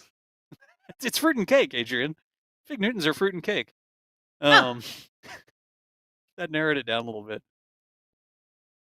But yeah, like you Yeah. said, it's definitely more on the we're ready to do it, and a kind of way to make sure. It almost seems like it's saying to the FAA, "Hey, we're ready, waiting for you," even though deep down they're really not. It's kind of just a way to expedite the process. It's Yeah. one of those where they want to have it in their back pocket kind of deal. That bums me out a little bit, though. Like, they're SpaceX, they do such cool things. They already have us. We already love what they do. They don't have to do a technical tweet to try and act like somebody else is holding them up. Like, oh, the booster and ship are ready. Wink, wink, nudge, nudge. Like, they don't And need to do that to get us on their side, you know? and to be fair, they have been doing that with the Starship program now for years. I think this is like the third time that we have a discussion where Starship, like SpaceX, says, "Oh, we are ready." And Yeah. like that's the moment I look on the right screen here and I see like probably about 15 cranes working on the OLM, Yeah. and I'm like, "Are you ready, though?" I was out there prepping for flight, and they're like, "Oh, your vehicle's ready to fly," and then all of a sudden the vehicle gets destacked. It's like, what? Like, Hang on. Yeah, it's I think honestly we're getting very close to net October, if I had to put a number on it right now. Yeah. Like even if they go full pace from now on, like completely bonkers full pace, get them to the wet dress rehearsal. I think we all assume there will be another wet dress rehearsal. And just try to clear it as fast as they can. We are probably talking 2 weeks until they even can wet dress with the Yeah. chopstick state right now. So we are somewhere in the 14th, 15th. And even if you then assume like a week and a half to launch, we are already in the 25th. So Yeah. So the exact same time as Crew 9. yes, I Oh, think boy. realistically we at this point talking about late-ish to early October, late September, early October for actual launch. Yeah. There's a ton of conversation in the chat over here about the wastewater stuff and stuff like that. You know something, I'm personally interested in it, and I've already made some contacts, and I will continue to watch what's going on. Beyond now, like I don't want to get too far into speculation, but let's see what documentation we can get, and then we can look at dates and have they applied for the proper permit and that sort of stuff. A lot of people are really talking about that in chat, but let us get a little bit more information. Let us do a good job reporting on it instead of just sort of, you know. Yep. And I mean, they're using their time, right? I think Yeah. right now I view this more as preparing the Starship program for the next phase, because if they wouldn't do all of this, well, if they haven't had the tower ready, V2 Starship can fly. Like, from what we know right now, the new tower is more of a, like, the new pad will be the one that flies the V2. So they need to do that at some point anyway. They need to get Ship 33 done at some point. They need to upgrade the chopsticks at some point. So they're just using their time efficiently right now, and sometimes launching rockets fast in the future means going slow for now. Hey, you Ooh, got I to like scale. Yeah. No, I mean, no slow, only fast. Yeah, Yeah. only gas pedal. Launch it every 2 weeks. All gas, Only no gas brake. pedal. yeah. Yeah, no Yep. slow, only fast launches. I mean, Adrian, that wouldn't be any different to what ULA is doing or Blue, if you want to look at Blue Origin, right? I mean, they've been ramping. It's very clear that, like, Yeah. ULA, just on a side note, has been ramping up. Like, look at their launch cadence over the years. It's gone down, right? It's gone down because they're retooling and revamping. This stuff takes time. Even with SpaceX at their lightning pace, it still takes time. Yeah. Especially when you're working with, what you see on the screen here. It's not like that's complicated or anything. Big infrastructure. Hey, over in chat, this comes up a lot. All right, Spencer Casanova saying, if the FAA let them fly today, would SpaceX decide to make all these upgrades? We hear this all the time. Oh, the only reason they're doing that is because the FAA is slowing them down. Maybe there's some amount of truth to it, but there's got to be a balance, right? Like, what are you going to do? Like, could they launch today and not try the catch? Sure. Could they launch today, but they're like, well, I don't know. If it catches, it's really risky. And does it make sense to give it a little bit more work before you try it? It's almost like having somebody else pause it a little bit and make them think like, hey, should you really maybe upgrade that a little bit before you try it? Maybe that's not a bad thing. I don't know. I don't know the inside information on exactly, oh, well, no, it's all ready to go, except, you know what I mean? You can only look at it from the outside and sort of make your own assessment of what you think's going on. But there's a lot of work going on around the launch pad right now. Yeah, baby. Yeah. Oh yeah, a lot of support around the launch pad, and we've been getting a lot of support too during this stream. All right. I would like to know thank more. you for becoming a Red Team member. Bob Smith with the important question for you, Das. How big is your lot? I mean, Hopper would make a fine camera mount, just saying. Yeah, baby. I do believe we have plenty of room on NSF property to fit Hopper. I would gladly give Hopper a home if SpaceX called me tomorrow or Tuesday. No, SpaceX works holiday weekends. Called me tomorrow and said, hey, we need a place to put this. NSF would bend over backwards and then mount cameras just all over it. Just like a camera platform. We would have like Hopper Cam 1 to 6 or something. Yeah. We do have enough room to put Hopper on NSF property. This is not a thing at all, by the way. It's not like I'm trying to hint anything, but I would seriously look into it. It would be seriously more work to let the public come and visit it, like to put some picnic tables underneath it, because then it's like liability insurance and parking and all this sort of stuff, right? But I would seriously look into it if that was something that somebody seriously asked for, you know? Yeah, hang one of those signs on it. Instead of make your house a home, make your Hopper a home. Make your Hopper a home. What about Ship 26? We could live in it. Now forget Ship 26. We could live in Hopper. We could actually convert Hopper into like a condo or something. Talking about best Airbnb. That was such a quick deny to Kevin. We had. Go ahead. Go ahead, Sawyer. I was just going to say, finish up the last bit of support here. Devin Waldron saying we should have a new poll asking how many of us would drink the water. Not so sure. I would. Yeah. And then Antonio Burke saying masterclass in distracting us from unending work and regrowth scaffolding on the OLM with the chopstick distraction. Not slick, SpaceX. Yeah. Anytime you see scaffolding go up, it's more involved work. It takes time to put it up. It takes time to take it down. It's nowhere near the same as a lift, right? So you look around and you see what has scaffolding on it. The scaffolding is a little bit more like you don't put scaffolding up unless you think you're going to be there for a while, right? Yeah, and also we're talking Starbase here. We've got towers. The slicks are over at Slick 40 at Cape Canaveral Space Force Station. Thank you. You're welcome. Sawyer. I really would. Oh no! Back again with an update on the engine election. Yeah. Engine update. Okay. There's the previous numbers. There's the update. Still tied. How are people buying the exact same number of RS-25s and BE-4s? And Raptor's just hauling away. It's almost up to 60% Raptor now. Jeez. By the way, that's our new Thrust collection. If you want that new Thrust collection and want a shirt, a hoodie, a sweatshirt, a mug, you can get that at shop.nasaspaceflight.com. Just pointing that out. And I think they're really, really, really sick. I love that. They are. The Thrust collection with the 4 engines in the Block 1 Thrust collection here. We'll have a Block 2 Thrust collection, a Block 3 Thrust collection, but these are the ones that we are launching for. You know something? You know what I bet it is? Everybody that buys an RS-25 also buys a BE-4. There's a pattern of that. I can tell you that there's a non-SpaceX bot pattern, and we have claiming evidence here by if we show EJ right now. I'm. Oh no! Wait, what? I know that music. Oh. No. There you go. This is the wrong music. It's the Ship 26. There you go. music. EJ's got it. EJ is the person that buys them, but it's all EJ. No, that is not true. It fits the pattern, though. It fits the pattern. No. Are we? Well, this ship. Why? By the way, one more from Gunfox here saying if DOS could, DOS would place a camera system on a drone ship. Also, when DOS Elon interview. You know something? Hey, we honestly looked into camera buoys and stuff like that, and we didn't have the bandwidth to handle the paperwork. We looked into it. The paperwork to get an unattended buoy placed in a navigational area was a whole thing. Believe me. We look into a lot of things. We can't do all of them.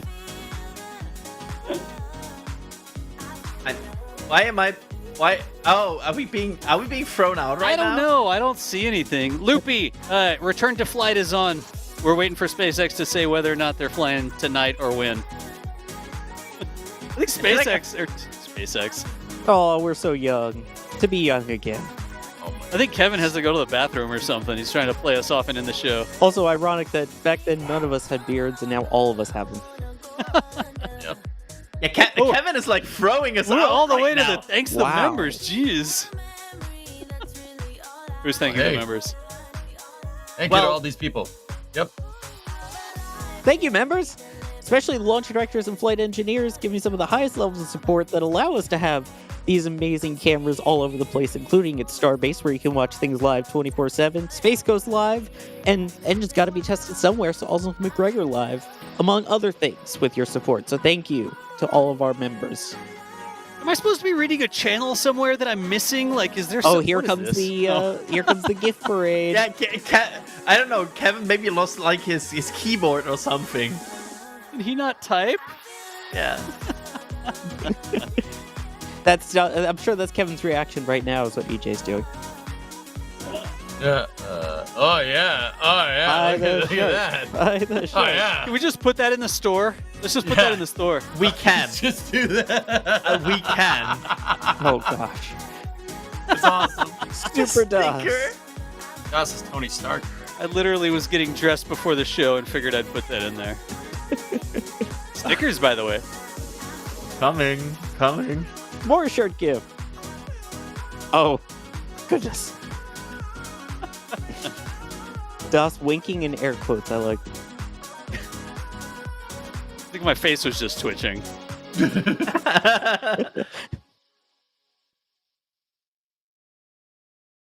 All right. I don't know what's going on there. Okay. What am I scribing there? Are you doing math? Air Yeah. math? That's Oh, yeah. like Oh, imaginary yeah. air. Look at that. That's what Das is like. No. There's the finger. Here's the DOS finger. Who needs DOS art when you've got DOS finger? That's hilarious. Wait, is that the end? I've Oh, not no. updated it. It's the news update from the Engine field. update. Engine update. Nice. It's we will make sure to update that, and maybe we can update that in the future and report it again. I mean, Yeah, we should. Yeah, with as much we effort should- it seems went into this graphic, we got to use it in another stream. Yep. You will. Oh, we will make. they're such cool designs, though. They're such cool designs. They really are. Thanks, Pauline. Honestly. All right. All right. Well, Have we come to the end of the show? I think I we're believe being. so. I think we're being rolled out. It's like we want to accept the Oscar, but they keep playing No. the music. And The music stopped. So, Yeah. anyways, over at Starbase, jump right Anyway. back into it. yep. Oh, Yep, No. there it is. No. no, he started it again. Oh no. I think we're done here. Anyway, Das, thank you for coming in and joining us. This was great. It was a Yes. good time, man. Good times. I don't get the opportunity to join as much as I'd like, but I like to research stuff and I like to understand what's going on. And I figured I'd come talk about it today. Here I am. Yep. There you go. That's the captain of the ship, chat. Captain, along with the Burgonator. Caretaker. It's more like a lighthouse, EJ. I'm just trying to keep the light on. Yeah. Sweet. Adrian, thank you for coming in. Appreciate it. Appreciate the knowledge drops in here. It's always a good time with the FAA updates. You're the FAA whisperer, man. Yeah, thanks for having me. Sometimes it works out with these updates, so I'm glad we got that just perfectly timed. I still think that was an amazing timing with that update. And remember, we don't know for sure yet, but there could be a Falcon 9 tonight. We'll see. Oh boy. And then bringing up the tail end of the ship, Mr. Sawyer. Sawyer, thanks as always, man. Why am I at the tail end? Isn't best for last? Yeah. Sure. What did you think I was Sure, doing? yeah. Sure. What did you Thanks. think I was doing, man? I don't know. Thanks everyone as well for the well wishes. Soon I will be back on camera, I promise. And Jake is on my lap as we speak, so you will see him again soon. All right. That's what I'm here for, man. Did we mention the socials? I think did we do that? Do We have did a thing not. to show? I or was something? actually just about to do it. I mean, Das, tee us up. What do you got? Oh no! I don't know if we're going to show the thing or not. But if you can't wait to hear our opinions until next Friday, follow us on social media, Oh, where we'll jeez. continue to talk about things. Yep. Oh, there And- should be a command in chat that they can run. If there's not, somebody needs to make one. And there I know should be there's an a card info we card. can show you. I don't know. There should be an There info it card or is. something. Where is it? It's up there.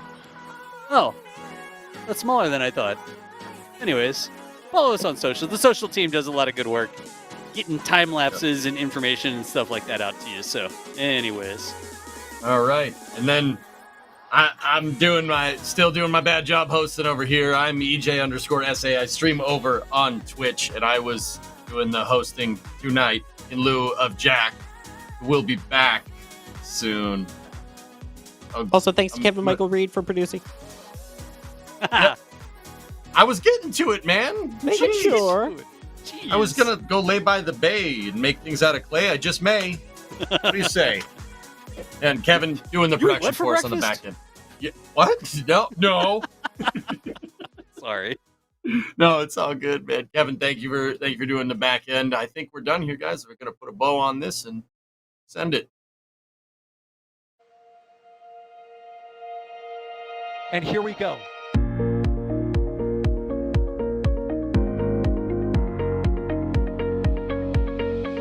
We have liftoff. Propulsion continues to be nominal. R68 chamber pressure looks good. Doubling up. Roger, roll, Atlantic. Water towers fly! Tango down to nominal. Sliding down to FD off. Bring in FD off. It's orange! Oh my god! Décollage. Look at this! Put that in the big bag, 343 unfolds to go. Indeed. We rise together back to the moon and beyond. This methane will be igniting in the flare, correct?